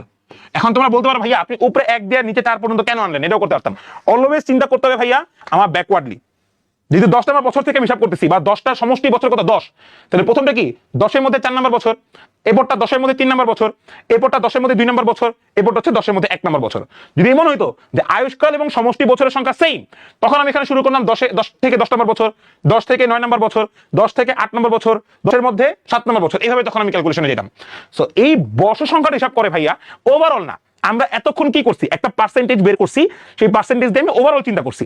কিন্তু বর্ষ সংখ্যার ক্ষেত্রে তারা ওভারঅলটা চিন্তা করে না, তারা বলে ভাই আপনি 10টা বছরের মধ্যে 4 নাম্বার বছরটা কতটুকু হইতে পারে, তাই আপনি 3,20,000-কে 10 দিয়ে ভাগ করবেন, 4 দিয়ে গুণ করবেন, যা আসবে সেটা হচ্ছে আপনার বার্ষিক অবচয়। দ্বিতীয় বছরে কি করবেন, 3,10,000-কে 10 দিয়ে ভাগ করবেন, এটা 3 নাম্বার বছর, তাই 3 দিয়ে গুণ করবেন। এবার 3,20,000-কে 10 দিয়ে ভাগ করবেন, 2 নাম্বার বছর যেহেতু 2 দিয়ে গুণ করবেন। আবার 3,20,000-কে 10টা ভাগ করবেন, 1 দিয়ে গুণ করবেন। সো 10 হচ্ছে বর্ষ সংখ্যার সমষ্টি, আর এন্ডের মান তো আয়ুষ্কাল, সেটা দেওয়াই ছিল, তো 4 বছর। তাহলে উপরে থেকে 4 3 2 1 এই সিরিয়ালে নামবো। যদি আমাকে 5 বছর হিসাব করতে হইতো, যে আমাকে আয়ুষ্কাল দেওয়া আছে 5, তাহলে আমি শুরু করতাম 5 4 3 2 1, আরেকটা বছর আমি এক্সট্রা করতাম। সো এইভাবে আমি মনে করো, এবার তোমাদের একটা ক্যালকুলেশন হিসাব করে দেখাই, যে মনে করো 3,20,000 ভাগ 10 গুণ 4, 1,28,000 টাকা হয়, তাহলে এখানে বার্ষিক অবচয় হবে 1,28,000। আবার এটা হচ্ছে ভাগ 10 গুণ 3, এখানে আসতেছে হচ্ছে 96,000। এখানে আসতেছে ভাগ 2, এখানে আসতেছে হচ্ছে 64,000। এটা হচ্ছে গুণ 1, এখানে আসতেছে হচ্ছে 32,000। আমরা ওই একই বইতে পুঞ্জীভূত অবচয় বের করব, একই বইতে কি করব, আমরা পুঞ্জীভূত অবচয় বের করব। এরপর ঠিক সেম পুঞ্জীভূত অবচয়গুলো আমরা এইভাবে বের করে ফেলবো, আর সমাপনী পুস্তক মূলত তোমরা হিসাব করবাই। সো এইটা হচ্ছে আসলে মিন অবচয় সারণী। আমাদের ক্রমহ্রাসমান এবং বর্ষ সংখ্যা সমষ্টির অবচয় সারণী সেম, পার্থক্যটা হচ্ছে শুধুমাত্র আমাদের এই হারে গিয়ে আমাদের এন এর মান হচ্ছে 4, আর বর্ষ সংখ্যার সমষ্টি, বর্ষ সংখ্যার সমষ্টি আমরা বের করতেছি না ভাইয়া, বের করে আসছি তো n into n plus 1 divided by 2। বর্ষ সংখ্যার সমষ্টি আসছে 10 বছর, তাহলে মানে 10 থেকে 4 বছর আমি হিসাব করব। তাহলে প্রথমটা যেহেতু ব্যাকওয়ার্ড ক্যালকুলেশন করতেছি, 10 নাম্বার বছরের মধ্যে 4 নাম্বার বছর, 10 থেকে 3 10 থেকে 2 10 থেকে 1, যদি আমাকে 5 হইতো n এর মান, তাহলে আমি ওই হিসাব করতাম, তখন আমার আবার বর্ষ সংখ্যার সমষ্টি আবার ভিন্ন হইতো, তখন চিন্তা করতাম মনে করে এখানে 10ই আছে, তো 10 থেকে 5 10 4 10 2 10 3 10 2 10 1, এই প্রসেসে। কিন্তু বাকি সব প্রসেস, এবার আমরা 3,20,000-কে 10 দিয়ে ভাগ করে 4 দিয়ে গুণ করবো, বার্ষিক অবচয় পাবো। 3,20,000-কে 10 দিয়ে ভাগ করে 3 দিয়ে গুণ করবো, বার্ষিক অবচয় পাবো। 3,20,000-কে 10 দিয়ে ভাগ করে 2 দিয়ে গুণ করবো, 64,000 টাকা পাবো। 3,20,000-কে 10 দিয়ে ভাগ করে 1 দিয়ে গুণ করবো, বার্ষিক অবচয় পাবো। পুঞ্জীভূত অবচয় তো সেম, প্রথম বছর বার্ষিক অবচয় যা, পুঞ্জীভূত অবচয় তাই, কিন্তু পরবর্তী বছরগুলোতে এভাবে আমি যোগ করে হিসাব করে বের করবো। সমাপনী পুস্তক মূল্য সূত্র তো জানি। তো এই অবচয় সারণীটা মাথায় রাখবা। অনেক সময় পরীক্ষায় চায়, অনেক সময় চায় না, চাইলে যাতে তোমরা না ঠিক যাও ইঞ্জন ভাইয়া দেখাই দিলাম, অনেক সময় চায় না, কিন্তু আমি তারপর দেখাই দিলাম যাতে তোমাদের চাইলে তোমরা দেখাইতে পারো। ঠিক আছে ভাইয়া, আমি আশা করি এইটুকু তোমরা বুঝতে পারছো, এইটুকু নিয়ে সমস্যা হওয়ার কথা না।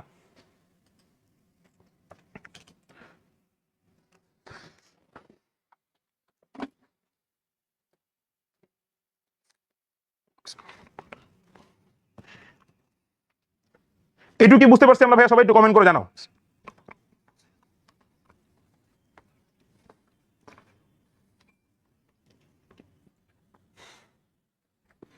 একটু কি বুঝতে পারছি? সবাই একটু কমেন্ট করে জানো।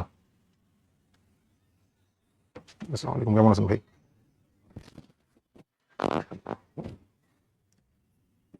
একটু কি বুঝতে পেরেছি? সবাই একটু দ্রুত কমেন্ট করে জানাই দাও।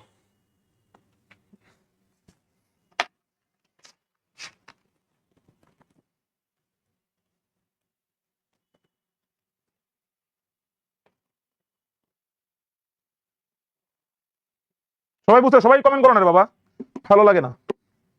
সবাই একটু কমেন্ট করো একটু বুঝতে পেরেছি কিনা।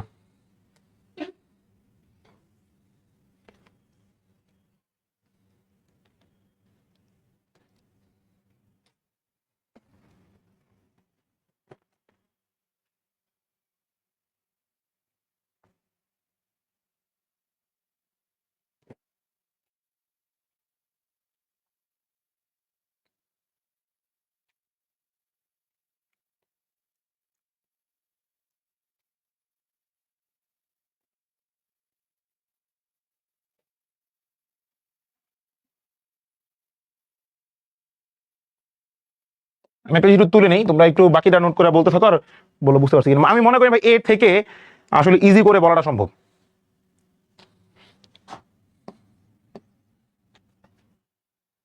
আমি একটা ম্যাথ দিয়ে বুঝাই দিই, ক্রম উৎপাদন এককটা, ঠিক আছে? এই জন্য তুলে নিচ্ছি।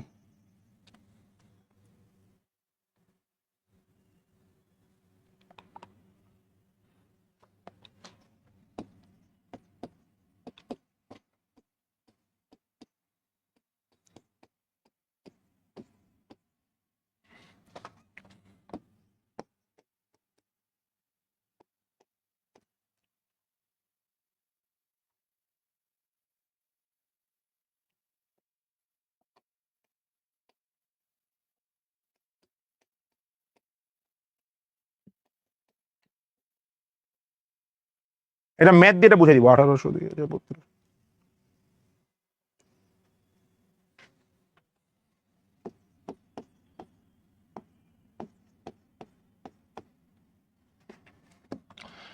ওরে নীল দরিয়া আমায় দে রে দে ছাড়িয়া, বন্দি হইয়া মনোয়া পাখি হায় রে চান্দে লইয়া লইয়া, ওরে সম্পানের নাইয়া মানুষ দূরে থইয়া মরি আমি ধর পড়িয়া রে। আচ্ছা, সবাই তো বুঝতে পারছি না ভাইয়া? জ্বালা দিবানিশি, দারুণ জ্বালা দিবানিশি, অন্তরে অন্তরে। আচ্ছা যাই হোক, শোনো, এটুকু বুঝতে পারছি। এবার এবার তাহলে আমরা আলোচনা করব হচ্ছে তোমার উৎপাদন একক নিয়ে। সো উৎপাদন একক বা কার্য একক পদ্ধতি ইউজুয়ালি আমরা এক ধাঁচের মধ্যে ফেলতেছি একাডেমিকে, হ্যাঁ, এক ধাঁচের মধ্যে ফেলতেছি। সো এটা জিনিসটা কি ভাইয়া? ইউজুয়ালি এই পদ্ধতিতে সম্পদের অপচয় নির্ভর করবে ব্যবহারের উপর, সময়ের উপর না। আমরা এতক্ষণ কি করছি যে 10 বছর সময়, 5 বছর সময়। এখন তুমি 5 বছরের মধ্যে এমন হইলো যে প্রতি বছর তুমি মনে করো 3 মাস করে ব্যবহার করছো, কিন্তু তুমি কিন্তু পুরো বছর অপচয় ব্যবহার করতেছো। কিন্তু উৎপাদন একক বলতেছে না ভাইয়া, তুমি এই সময়ের উপর ডিপেন্ড করবে না, তুমি যতটুকু ব্যবহার করবা।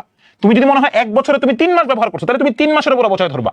তুমি 1 বছরের মধ্যে 12 মাস ফুল ব্যবহার করছো, তাহলে ফুলের উপর ধরবা। মানে তুমি যতটুকু ব্যবহার করতেছো ঠিক ততটুকুর উপর অপচয় ধরবা, পুরোটার উপর না, সময়ের উপর না।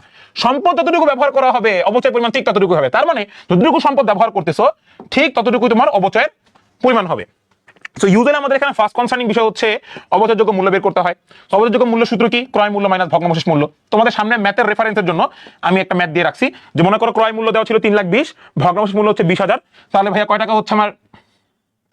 তাহলে ভাইয়া আমার অবচয়যোগ্য মূল্য কত ভাইয়া? 3 লক্ষ টাকা। অবচয়যোগ্য মূল্য হচ্ছে 3 লক্ষ টাকা। এরপর তোমাকে 2 নম্বর ক্রাইটেরিয়া বলবে ঘন্টা প্রতি অবচয় হার বের করতে বলো, যেটা হচ্ছে হার বের করা। তাহলে হার বের করার সূত্রটা কি? অবচয়যোগ্য মূল্য ভাগ মোট কর্মঘন্টা। এই মোট কর্মঘন্টাটা তোমাদেরকে প্রশ্নে দেওয়া থাকবে। সো মোট কর্মঘন্টা যত দেওয়া থাকবে সেটাকে তুমি এই অবচয়যোগ্য মূল্য দ্বারা ভাগ করবা। সো তুমি যদি মূল্য দ্বারা ভাগ করো তাহলে ভাইয়া কত টাকা হচ্ছে? 3,20,000। ক্যালকুলেটর কোথায় গেল? না, 3,20,000 হবে না, সরি, অবচয়যোগ্য মূল্যের উপর ধার্য করবো তো। অবচয়যোগ্য মূল্যের উপর, মানে তাহলে 3 লক্ষের উপর ধার্য করব। তাহলে ভাই 3 লক্ষ ভাগ 10, তাইলে মনে হয় 3 লক্ষ ভাগ 10, তার মানে হচ্ছে উত্তর হইতেছে তোমার, আরে সরি, মোট কর্মঘন্টা হচ্ছে 10,000 দেওয়া থাকবে, সরি। মোট কর্মঘন্টা পরিমাণ কত দেওয়া থাকবে ভাইয়া? মোট কর্মঘন্টা পরিমাণ 10,000 দেওয়া থাকবে, 10,000। মোট কর্মঘন্টা পরিমাণ 10,000, তাহলে ভাইয়া অবচয় পরিমাণ হচ্ছে কত? 30,000, 3 লাখ ভাগ 10,000, তাহলে হচ্ছে 30। তাহলে আমার অবচয়ের হারটা কত ভাইয়া? অবচয়ের হার হচ্ছে 30%। এইবার তোমাকে এই ইনফরমেশন দুটো দেওয়া থাকবে, এখানে যা দেখতেছো এই ইনফরমেশন দুইটা তোমাকে দেওয়া থাকবে। মোট কর্মঘন্টা কত? 10,000। সো মোট কর্মঘন্টা আমার কেন লাগতেছে? আমার হার বের করার সময় লাগতেছে। হার বের করার সময় সূত্রটা কি দাঁড়াচ্ছে? অবচয়যোগ্য মূল্য ভাগ মোট কর্মঘন্টা। তো অবচয়যোগ্য মূল্য কত বেরিয়েছিল? 3 লাখ। 3 লাখ ভাগ কর্মঘন্টা আমার প্রশ্ন দেওয়া থাকবে, 10,000কে ভাগ করব, এই 30 পাবো, এটা হচ্ছে অবচয় হার। এইবার আমাকে একটা কর্মঘন্টা দেওয়া থাকবে যে প্রতি বছর তুমি কতটুকু ঘন্টা বা কতটুকু সময় তুমি ব্যবহার করছো, মোট ব্যবহৃত কর্মঘন্টা। তুমি 2010 সালে 1800 ঘন্টা ব্যবহার করছো, 2011 সালে 2000 ঘন্টা ব্যবহার করছো, 2012 সালে 3200 ঘন্টা ব্যবহার করছো, 2013 সালে 3000 ঘন্টা ব্যবহার করছো। এরকম তোমাকে একটা ব্যবহৃত কর্মঘন্টা দেওয়া থাকবে, দেওয়া থাকলে ম্যাথ করতে পারবে না, এগুলো দেওয়া থাকবে, এই ইনফরমেশন গুলো দেওয়া থাকবে, যেটা আমি বক্সের মধ্যে তোমাদেরকে দিয়ে দিয়েছি। সো এইবার আমাকে এই ইনফরমেশন দিয়ে তোমাকে অবচয় সারণী বের করতে বলবে। তো অবচয় সারণীটা আমি তোমাদেরকে একটু তৈরি করে দেখাই, যাতে ইনশাল্লাহ তোমাদের ঈদে কোনো সমস্যা না হয়। সো আমাকে অবচয় সারণী আমার নির্ভর করবে হতে ভাইয়া কয় বছর পর্যন্ত দেওয়া আছে, আমার ব্যবহৃত কর্মঘন্টা কয় বছর, 1 2 3 4, 4 বছর। তাহলে ভাইয়া আমি এই 4 বছরের জন্য বের করব। কর্মঘন্টা কয় বছরের জন্য বের করব? 4 বছরের জন্য। মনে রাখবো ভাইয়া, মানে অবচয় সারণী খালি আমরা একমাত্র সরলরৈখিকের জন্য লাগে না, ঠিক আছে? শুধুমাত্র কিসের জন্য লাগে না ভাইয়া? সরলরৈখিকের জন্য লাগে না। আল্লাহ রহমতে সেই সরলরৈখিক বাদে ক্রমহ্রাসমান হোক, আমার বর্ষ সংখ্যা একক হোক, ক্রমহ্রাসমান হোক, বর্ষ সংখ্যা একক হোক, কিংবা আমার এই যে উৎপাদন একক হোক, এই সবগুলোর জন্য আমার ক্রমহ্রাসমান সারণী লাগবে, এবং সবগুলো সারণী আমার আল্লাহর রহমতে সেম। সো এখানে মনে করো আমি লিখবো বছর, এখানে আমি লিখবো যেহেতু অবচয়যোগ্য মূল্য এখানে আমরা বের করতেছি, বা আমার এখানে বিবেচ্য বিষয়, তাহলে আমি অবচয়যোগ্য মূল্য লিখবো, ইনটু দিব হার, ইকুয়াল দিব বার্ষিক অবচয়, এরপর এখানে দিব হচ্ছে পুঞ্জীভূত অবচয়, এখানে দিব হচ্ছে সমাপনী, এখানে দিব হচ্ছে সমাপনী পুস্তক মূল্য। ঠিক আছে ভাইয়া? তো আমার ভাইয়া কয়টা বছরের ম্যাথ? আমার হচ্ছে এখানে 2010 সাল, এখানে 2011 সাল, 2012 সাল, এখানে 2013 সাল। 2010 সালে আমার, এবার আমি অবচয়যোগ্য মূল্যটা লিখতে হবে। অবচয়যোগ্য মূল্য 3 লাখ, এটা ফিক্সড। তাহলে অবচয়যোগ্য মূল্য আমার 3 লাখ, না অবচয়যোগ্য মূল্য আসবে না এখানে, দুঃখিত। এখানে আসবে হচ্ছে ব্যবহৃত কর্মঘন্টা। এখানে আসবে কি ভাইয়া?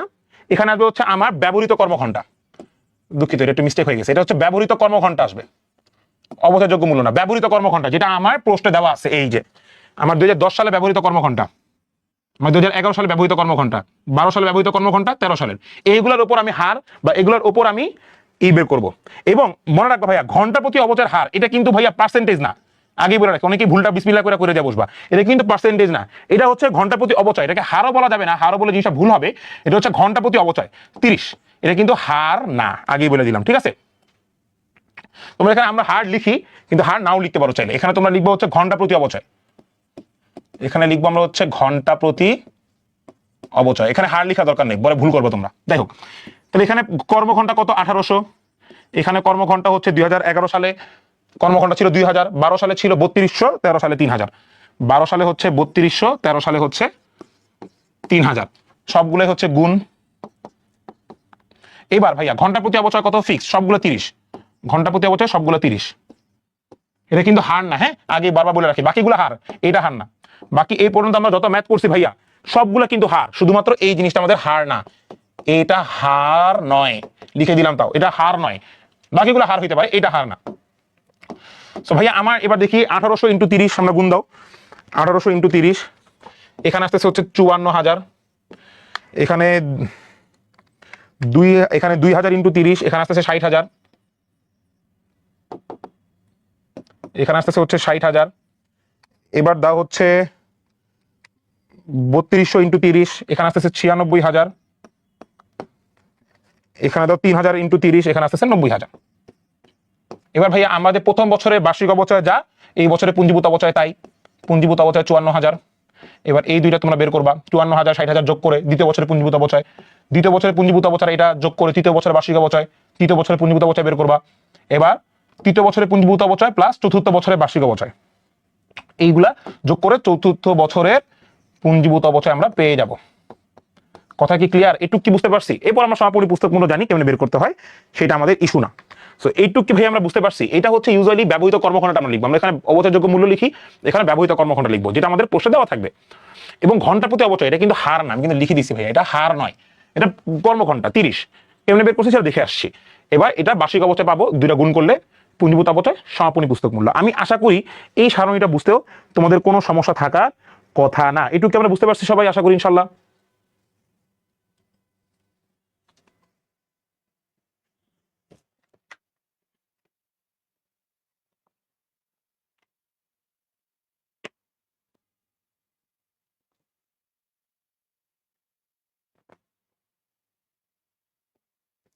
রিফাত বলছে টি বাদ এ বসে আছি, চলে আসো, নৌকার উপরে আছি।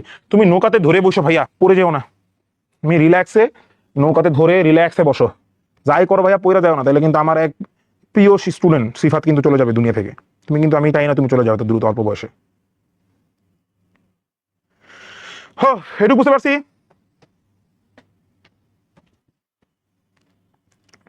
আব্বু ক্লাসে ক্লাসে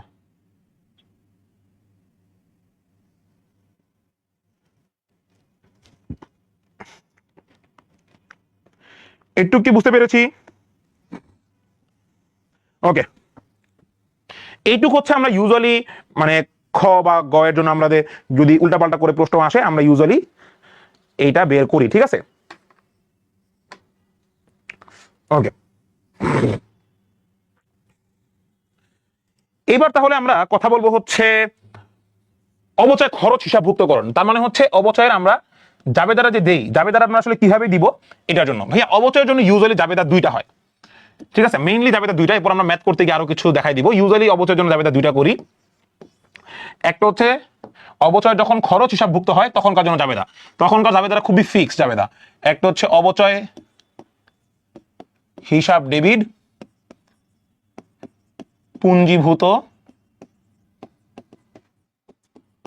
অবচয় হিসাব ক্রেডিট, এইটা হচ্ছে ফিক্সড জাবেদা। অবচয়ের প্রথম জাবেদাটা অবচয় ইউজুয়ালি আমরা দুইটা জাবেদা মেইনটেইন করব। প্রথম জাবেদাটা ফিক্সড, যে অবচয় হিসাব ডেবিট যখন অবচয় হিসাবভুক্ত হচ্ছে, অবচয় হিসাব ডেবিট পুঞ্জীভূত অবচয় হিসাব ক্রেডিট। অবচয় হচ্ছে খরচ, তাই ডেবিট ওই প্লাস, খরচ ডেবিট ওই মাইনাস, আর পুঞ্জীভূত অবচয় যেহেতু আমার কন্ট্রা হিসাব, তাহলে এটা হচ্ছে সম্পত্তি মাইনাস, ঠিক আছে? প্রতি সম্পত্তি হিসাব এটা। এইবার আমাদের আসতেছে 2 নম্বর জাবেদা। 2 নম্বর জাবেদা হচ্ছে ভাইয়া বছর শেষে হয়, লিখে রাখি তোমাদের জন্য। 2 নম্বর জাবেদা আমরা কখন দিই ভাইয়া? এটা হচ্ছে বছর শেষে, বছর শেষে। তার মানে হচ্ছে এটা হচ্ছে সমাপনী জাবেদা। এটা কি জাবেদা ভাইয়া? এটা হচ্ছে সমাপনী জাবেদা। তো সমাপনী জাবেদা হচ্ছে কেন দিচ্ছি আগে এটা বুঝো। সমাপনী জাবেদা দিচ্ছি কারণ আমাদের যে অবচয়টা ছিল, আমাদের এই যে অবচয়টা ছিল, এই অবচয়টা হচ্ছে একটা খরচ। সো ইউজুয়ালি নামিক যে হিসাবগুলো থাকে, তার মানে আয় এবং ব্যয় হিসাবগুলো, এইটা আমরা প্লাস উত্তোলন আমরা এগুলা বছর শেষে বন্ধ করে দিই। বন্ধ করে দিয়ে একটা নির্দিষ্ট হিসাবে নিয়ে যাই, এরপর সেটা আমরা মূলধনে ট্রান্সফার করি। সো যেহেতু নামিক হিসাব আয় বা ব্যয় বছর শেষে বন্ধ করে দিই, সেটাকে বলা হয় আমরা সমাপনী জাবেদা। সো যেহেতু অবচয় আমার জন্য একটা খরচ, তাই এটাকে আমার বছর শেষে বন্ধ করে দিতে হবে, এই হিসাবটাকে বন্ধ করে দিতে হবে সমাপনী জাবেদা দ্বারা। তাহলে ভাইয়া অবচয় কি? অবচয়টা সাধারণত ডেবিট না ভাইয়া? তো অবচয় যদি ডেবিট হয়, তাহলে এটাকে যখন বন্ধ করে দিব এটা কমে যাবে, তখন অবচয় হিসাবকে করবো আমরা ক্রেডিট। তখন আমরা লিখবো হচ্ছে অবচয় হিসাব ক্রেডিট। আর এইটা আর অবচয় যেহেতু ক্রেডিট লিখছি, আমাদের সমাপনী জাবেদার ক্ষেত্রে যে হিসাবটাকে আমরা ডেবিট বা ক্রেডিট করব, তার বিপরীতে লিখবো হচ্ছে আয় সারাংশ হিসাব। আয় সারাংশ হিসাব ডেবিট। এটা হচ্ছে ভাই অবচয়ের, শুধুমাত্র অবচয়ের। এরপর যদি তুমি সম্পত্তি ক্রয় করো সেটার জন্য তো ভিন্ন জাবেদা রয়েছে, কিন্তু এইটা হচ্ছে অবচয়ের ফিক্সড জাবেদা। অবচয় দুইটা জাবেদা হয়, এক যখন খরচ হিসাবভুক্ত করা হয় অবচয় হিসাব ডেবিট, পুঞ্জীভূত অবচয় হিসাব ক্রেডিট। আর যখন আমরা হিসাবটাকে বন্ধ করে দিই, তখন আমার যেহেতু অবচয় খরচ ডেবিট ছিল, আমি সেটাকে ক্রেডিট করে ফেলবো, আর ডেবিটে তার অপোজিটে আয় সারাংশ হিসাব লিখবো। এই দুইটা, এই হচ্ছে অবচয় হিসাবভুক্তকরণে ফিক্সড দুইটা জাবেদা। একটু কি বুঝতে কারো কোনো সমস্যা থাকার কথা না ইনশাআল্লাহ, আমি আশা করি।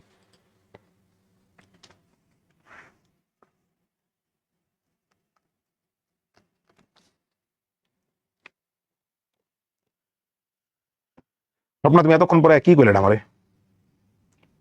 আমি সমাপনী পুস্তক মূল্যে ঊর্ধ্বে চলে গেছি।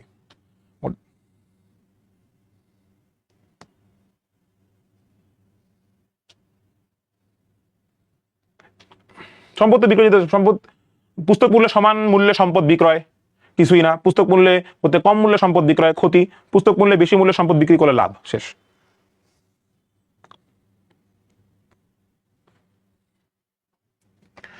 নাকি ব্রেক দিব, ছোটকে একটা ব্রেক দিব ভাইয়া, এরপর আমরা এমসিকিউ সিকিউতে যাই। তাহলে 5 সমস্যা হচ্ছে সময়ও নাই, 9টার দিকে আবার আমাদের ক্লাস আছে।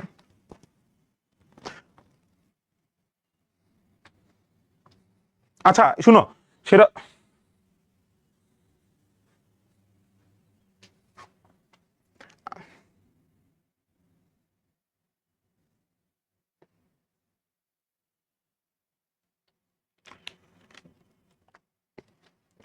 আচ্ছা এইটুকু কি সবাই বুঝে আসছে কিনা এটা কমেন্ট করো, তাহলে এরপর আমরা পরবর্তীতে যাই।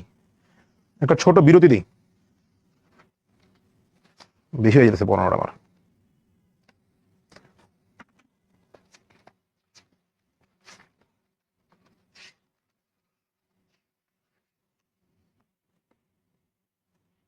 ভাইয়া বলছে সংস্থাপন ব্যয়ের দাবিদা। ভাই সংস্থাপন ব্যয় দাবিদা খুবই ইজি। সংস্থাপন ব্যয় সেই সম্পত্তির অন্তর্ভুক্ত।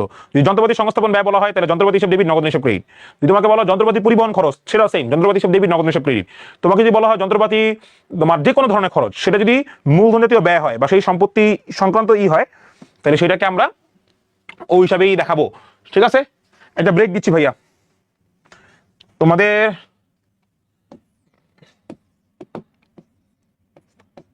8টা 35-এ ক্লাস শুরু হবে, ব্রেক। ঠিক আছে, 8টা 35-এ ক্লাস শুরু হবে। আমি তখন এমসিকিউ আর সিকিউ একটা সলভ করে দিব। সম্পত্তি বিক্রয়জনিত জাবেদা। ভাইয়া সম্পত্তি বিক্রয়জনিত জাবেদা হচ্ছে লাভ সম্পত্তি বিক্রয়। আচ্ছা আমি আগে একটু বলে নিই, জাবেদা আসলে কোনটা দিতে হয়। জাবেদা ইউজুয়ালি 4টার জন্য জাবেদা দিতে হয় একটা বছরে। তোমাকে যদি অবচয় জাবেদা জানতে চায়, অবচয় জাবেদা আমরা ইউজুয়ালি 4টা দিই। কটা জাবেদা দিই ভাইয়া? ইউজুয়ালি 4টা জাবেদা দিই। প্রথম, আমার সম্পত্তি ক্রয়ের জন্য জাবেদা।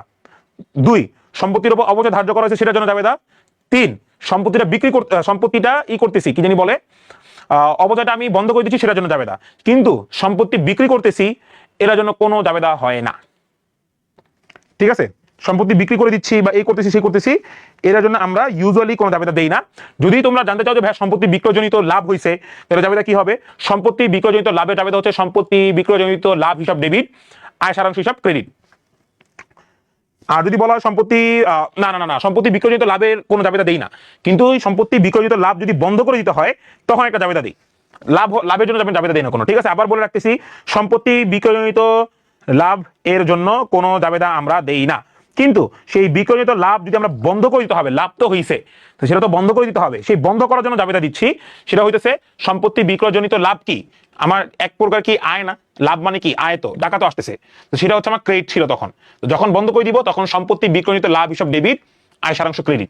আর যদি বিক্রয়জনিত ক্ষতি হয় তাহলে আমরা বিক্রয়জনিত ক্ষতি মানে কি ব্যয় ডেবিট, ক্ষতি ডেবিট হয় সাধারণত। তো যখন এটাকে বন্ধ করে দিব, আমি যখন লাভ করতে হবে তখন কোনো জাবেদা দিব না, যখন বন্ধ করে দিব তখন জাবেদা দিচ্ছি। তখন জাবেদাটা কি হবে? সম্পত্তি ক্ষতি যদি হয় তাহলে যখন বন্ধ করে দিব সেটা জাবেদা হবে সম্পত্তি বিক্রয়জনিত ক্ষতি হিসাব ক্রেডিট, আয় সারাংশ হিসাব ডেবিট। শেষ।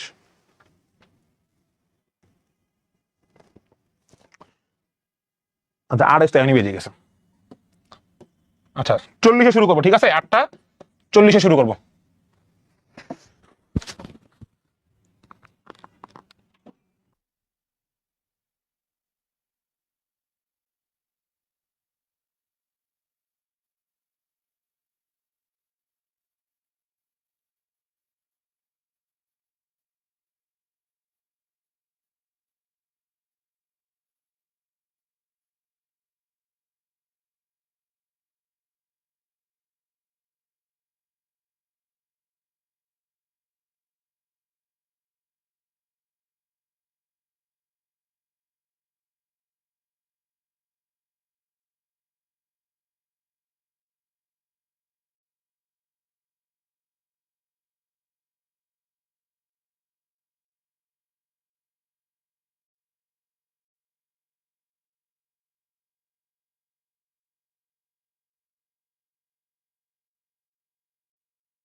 ছিলাম না, হ্যান এইসব ভুগিচুকি বুঝুম না, কষ্ট করে ক্লাস নেই, মজা করতে আসি না ক্লাস, আমি বাকিদের মতো দুষ্টামি অনেক মানুষ করতে আসে ক্লাস, আমি করতে আসি না। আচ্ছা যাই হোক, ওকে তাইলে আমরা করতে পারি, শুরু করতে পারি বলে আমি আশা করছি। ওকে, তাহলে এইটুক আমাদের আশা করি বোঝা শেষ।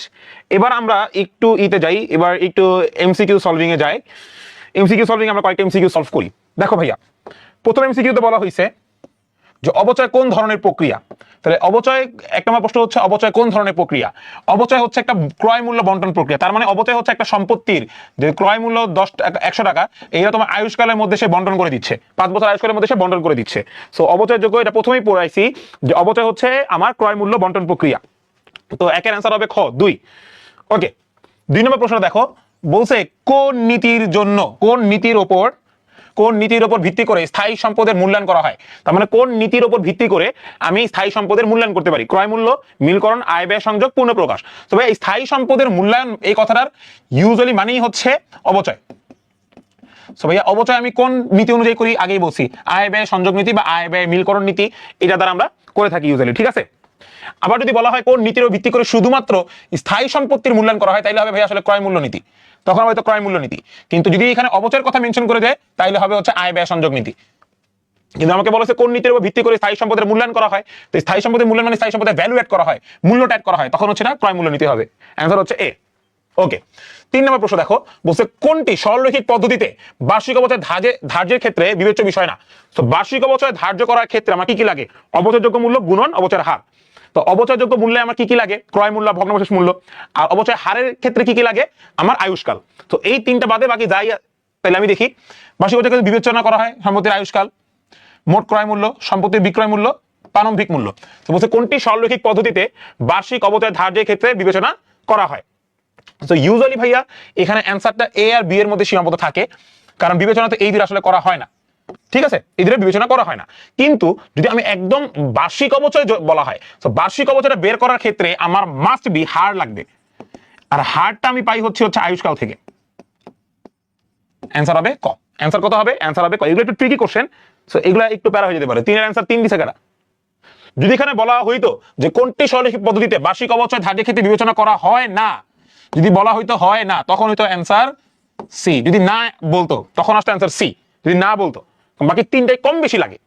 প্রারম্ভিক মূল্য আমরা অনেক সময় আমরাকে ওকে ধরে নিতে পারি, কিন্তু যদি না বলতো তাহলে দ্যাটস ফর শিওর বিক্রয় মূল্য অ্যান্সার হইতো সি। ওকে, 4 নাম্বার, সরলরৈখিক পদ্ধতিতে বার্ষিক অবচয় ধার্য করা হয় কোনটির উপর ভিত্তি করে। ভাইয়া বার্ষিক অবচয় ধার্য করা হয় ইউজুয়ালি আমরা কিসের উপর ভিত্তি করে মানে বের করি, অবভিয়াসলি অবচয়যোগ্য মূল্যের উপর, মানে এটার উপর হার দিয়ে এরপর আমরা আলটিমেটলি বের করি।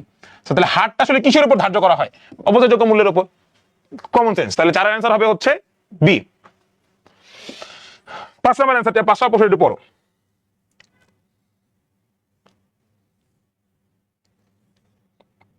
পাশের প্রশ্ন বলছে যে অবচয় নির্ধারণের সময় কোন 3টি মৌলিক বিষয় বিবেচনা করা হয়। আমরা এটা ভাই একদম প্রথম সারি পড়ছি। পুরো অবচয়ের বিবেচ্য বিষয় 3টা। 1 নম্বর হচ্ছে ক্রয় মূল্য, পুরো অবচয়ের বিবেচ্য বিষয় 3টা, কোন পদ্ধতি না, পুরো অবচয়ের ক্রয় মূল্য,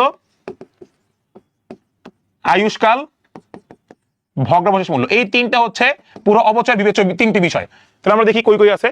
খ নাম্বার অ্যান্সার ক্রয় মূল্য, আয়ুষ্কাল, ভগ্নাবশেষ মূল্য, একদম প্রথম সাইডে আমরা কিন্তু ক্লাসের পড়ায় ফেলছি। ওকে, 6 নম্বরটা দেখো ভাইয়া। 6 নম্বর আমাকে কি বলছে, যে অবচয় হার উল্লেখ থাকলে ক্রমহ্রাসমান জের পদ্ধতিতে অবচয় ধার্যের ক্ষেত্রে প্রয়োজনীয় উপাদানটা কি। যে ভাই অবচয় হারটা উল্লেখ আছে, তা আমার এখন যে অবচয় ধার্যের ক্ষেত্রে মানে হচ্ছে বার্ষিক অবচয় বের করার ক্ষেত্রে ক্রমহ্রাসমান পদ্ধতিতে আমার সবচেয়ে বেশি গুরুত্বপূর্ণ কি, মনে হয় ভাই ক্রমহ্রাসমান পদ্ধতিতে ফার্স্টেই অবচয়যোগ্য মূল্য লাগে না। এরপর যেহেতু অবচয় হারও দেওয়া আছে, আয়ুষ্কারও লাগবে না। আর ভগ্নাবশেষ মূল্য ক্রমহ্রাসমানের ক্ষেত্রে বিবেচ্য বিষয় না, ভগ্নাবশেষ বাদ। অ্যান্সার হবে ক, সম্পদের প্রারম্ভিক মূল্যের উপর অবচয় হার দিয়ে এরপর আমরা ক্রমহ্রাসমান বের করি। It is as simple as that. তাহলে অ্যান্সার হবে হচ্ছে ক। 7, অবচয় নির্ণয় করার সময় ভগ্নাবশেষ মূল্য বিবেচিত হয় না কোনটির উপর। আমরা জানি ভাইয়া ভগ্নাবশেষ মূল্য মানে হচ্ছে অবচয়যোগ্য মূল্য। সো আমরা দেখছি সরলরৈখিক অবচয়যোগ্য মূল্য লাগে, এরপর আমার বর্ষ সংখ্যায় লাগে, উৎপাদন এককে লাগে। কোন জায়গায় আমার অবচয়যোগ্য মূল্যটা লাগে না, সেটা হচ্ছে ক্রমহ্রাসমান। কারণ ক্রমহ্রাসমানে আমরা ডিরেক্ট ক্রয় মূল্যের উপর বা প্রারম্ভিক পুস্তক মূল্যের উপর আমরা হার বের করি। তো তাইলে অ্যান্সার হবে হচ্ছে ক্রমহ্রাসমান। ক্রমহ্রাসমানে আমার ভগ্নাবশেষ মূল্য বিবেচ্য বিষয় না। অ্যান্সার হবে বি। 7, 8 নম্বর প্রশ্ন দেখো, একটি ব্যবসায় প্রতিষ্ঠান তার স্থায়ী সম্পত্তির অবচয় নির্ধারণের জন্য প্রতি বছরই ক্রমহ্রাসমান জের পদ্ধতি ব্যবহার করে। পদ্ধতির কোনো পরিবর্তন করে না, মানে সে প্রতি বছরই ক্রমহ্রাসমান ফিক্স করে রাখে, কোনো পরিবর্তন করে না। এই প্রয়োগ হিসাব বিজ্ঞান কোন নীতির অনুসারে? বা এটা মনে রাখতে হবে যে প্রতি বছর একই হিসাব পদ্ধতিতে আমরা ফলো করব, প্রতি বছর আমি কোনো এখানে ঝামেলা করব না। এটা হচ্ছে সামঞ্জস্যতার নীতি। প্রতি বছর সামঞ্জস্য থাকবে, প্রতি বছর ফিক্স থাকবে, কোনো বছর সরলরৈখিক, কোনো বছর ক্রমহ্রাসমান, এইটা হবে না। সো দ্যাট ইজ ওয়াই আমাদের এটা হচ্ছে সামঞ্জস্যতার নীতি, প্রতি বছরে অবচয়ের পরিমাণ সেম থাকবে। 9 নাম্বার, কোন পদ্ধতিতে সময়ের উপর ভিত্তি করে অবচয় নিরূপণ করা হয় না? কোন পথ? আমরা খালি জানি যে সরলরৈখিক পদ্ধতিতে আয়ুষ্কাল লাগে, বা আমার হার বের করতে হয়, ক্রমহ্রাসমানে হার বের করতে হয়, হার মানিতে আয়ুষ্কাল। এরপর কর্মঘণ্টাতে আমার হার বের করতে হয়, যে তোমার বর্ষসংখ্যা পদ্ধতিতে হার লাগে। খালি একমাত্র উৎপাদন এককে শুধুমাত্র ব্যবহারের উপর আমরা বের করি, উৎপাদন এককে শুধুমাত্র ব্যবহারের উপর বের করি। তাহলে ভাইয়া শুধুমাত্র উৎপাদন পদ্ধতিতে সময়ের উপর ডিপেন্ডেন্ট না, শুধুমাত্র ব্যবহারের উপর ডিপেন্ডেন্ট হয়। তা নিরূপণ হয় না কোন পদ্ধতিতে? সি, উৎপাদন একক। 10টা এমসিকিউ দেখো, বই মূল্য বলতে কি বোঝায়? খুব ইন্টারেস্টিং প্রশ্ন। আগে দেখো বই মূল্য, বহি মূল্য আর পুস্তক মূল্য, তিনটা সেম মিনিং। এটা বলতে কি বোঝায়? এটা বলতে বোঝায় হচ্ছে সূত্রটা ক্রয় মূল্য মাইনাস পুঞ্জীভূত অবচয়। 10-এর অ্যান্সার হচ্ছে ডি। বই মূল্য, বহি মূল্য, পুস্তক মূল্য তিনটা সেম। এটা সূত্রটা কি?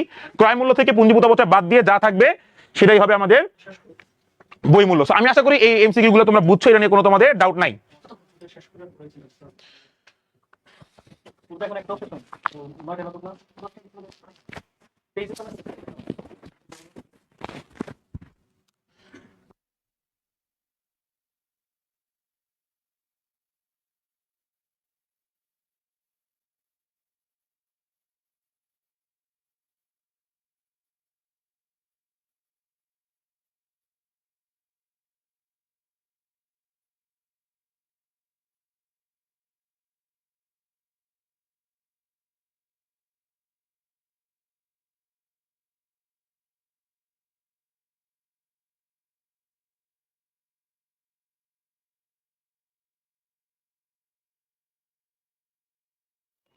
আচ্ছা, এইটুকু আমি আশা করি তোমাদের বুঝতে কারো কোনো সমস্যা নাই।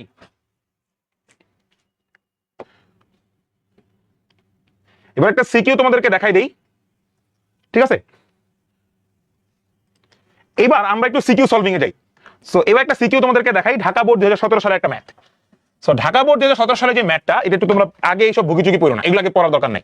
ক নম্বরে কি দেখো, মেশিনের বিক্রয়জনিত লাভ বা ক্ষতি। হ্যাঁ বাবা, এটা এমন ভাবে ম্যাথটা বলে দিছে, আমার আগে দেখতে হবে এটা কোন পদ্ধতি ধার্য করতে বলছে। সরলরৈখিক পদ্ধতি। তো সরলরৈখিক পদ্ধতিতে যদি লাভ ক্ষতি ধার্য করতে বলে, ফার্স্টে কি করব? অবচয়যোগ্য মূল্য বের করব। অবচয়যোগ্য মূল্য বের করব। সূত্রটা কি? ক্রয় মূল্য মাইনাস ভগ্নাবশেষ। তাহলে ভাইয়া আমার ক্রয় মূল্য কত টাকা ছিল এখানে? সংস্থাপন ব্যয় যোগ, মানে এটা যোগ হবে, তাহলে 2,80,000 আর 20, 3 লাখ। তাহলে এখানে হবে 3 লাখ মাইনাস ভগ্নাবশেষ মূল্য কত? এই যে 20,000, 3 লাখ থেকে 20,000 বাদ দিব। তাহলে অ্যান্সার দাঁড়াচ্ছে হচ্ছে 2,80,000। এরপর আমার হার লাগবে। হার কেমনে বের করবো? 1/, আয়ুষ্কাল। আয়ুষ্কাল কত দেওয়া ছিল? আয়ুষ্কাল দেওয়া ছিল হচ্ছে আমার 5 বছর। তাহলে 1/5 ইন্টু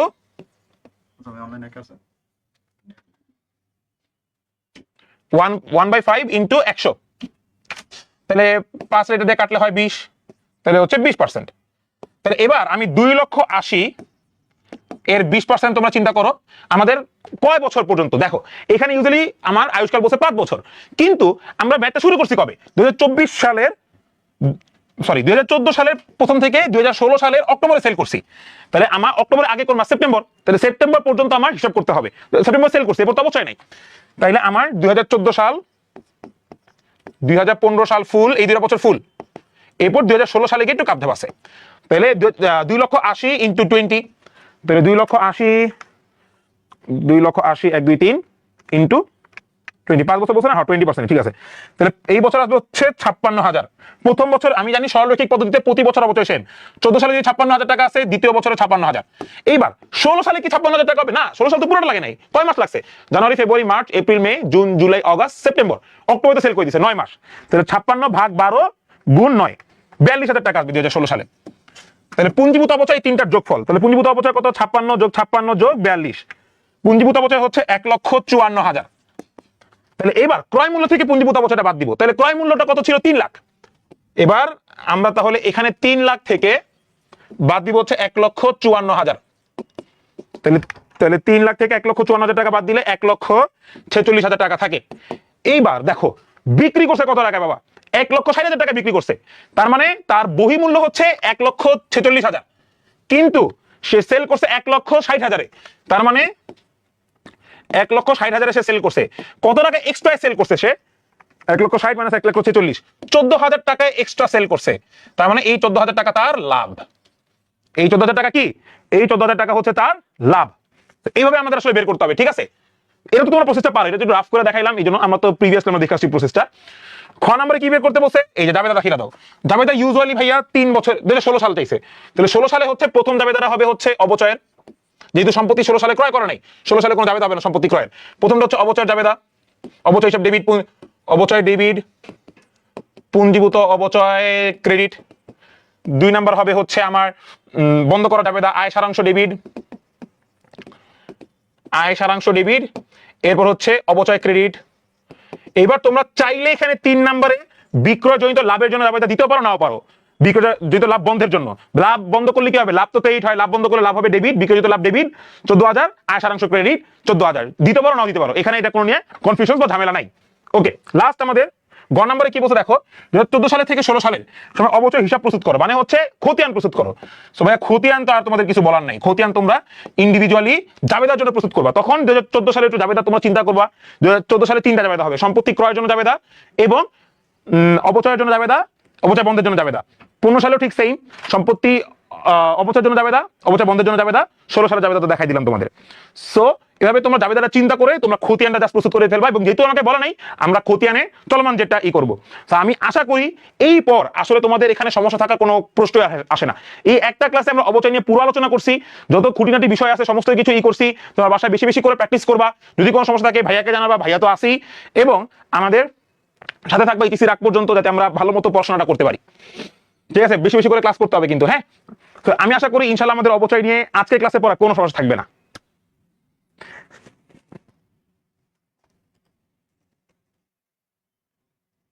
এটুকু আমরা বুঝতে পারছি ভাইয়া।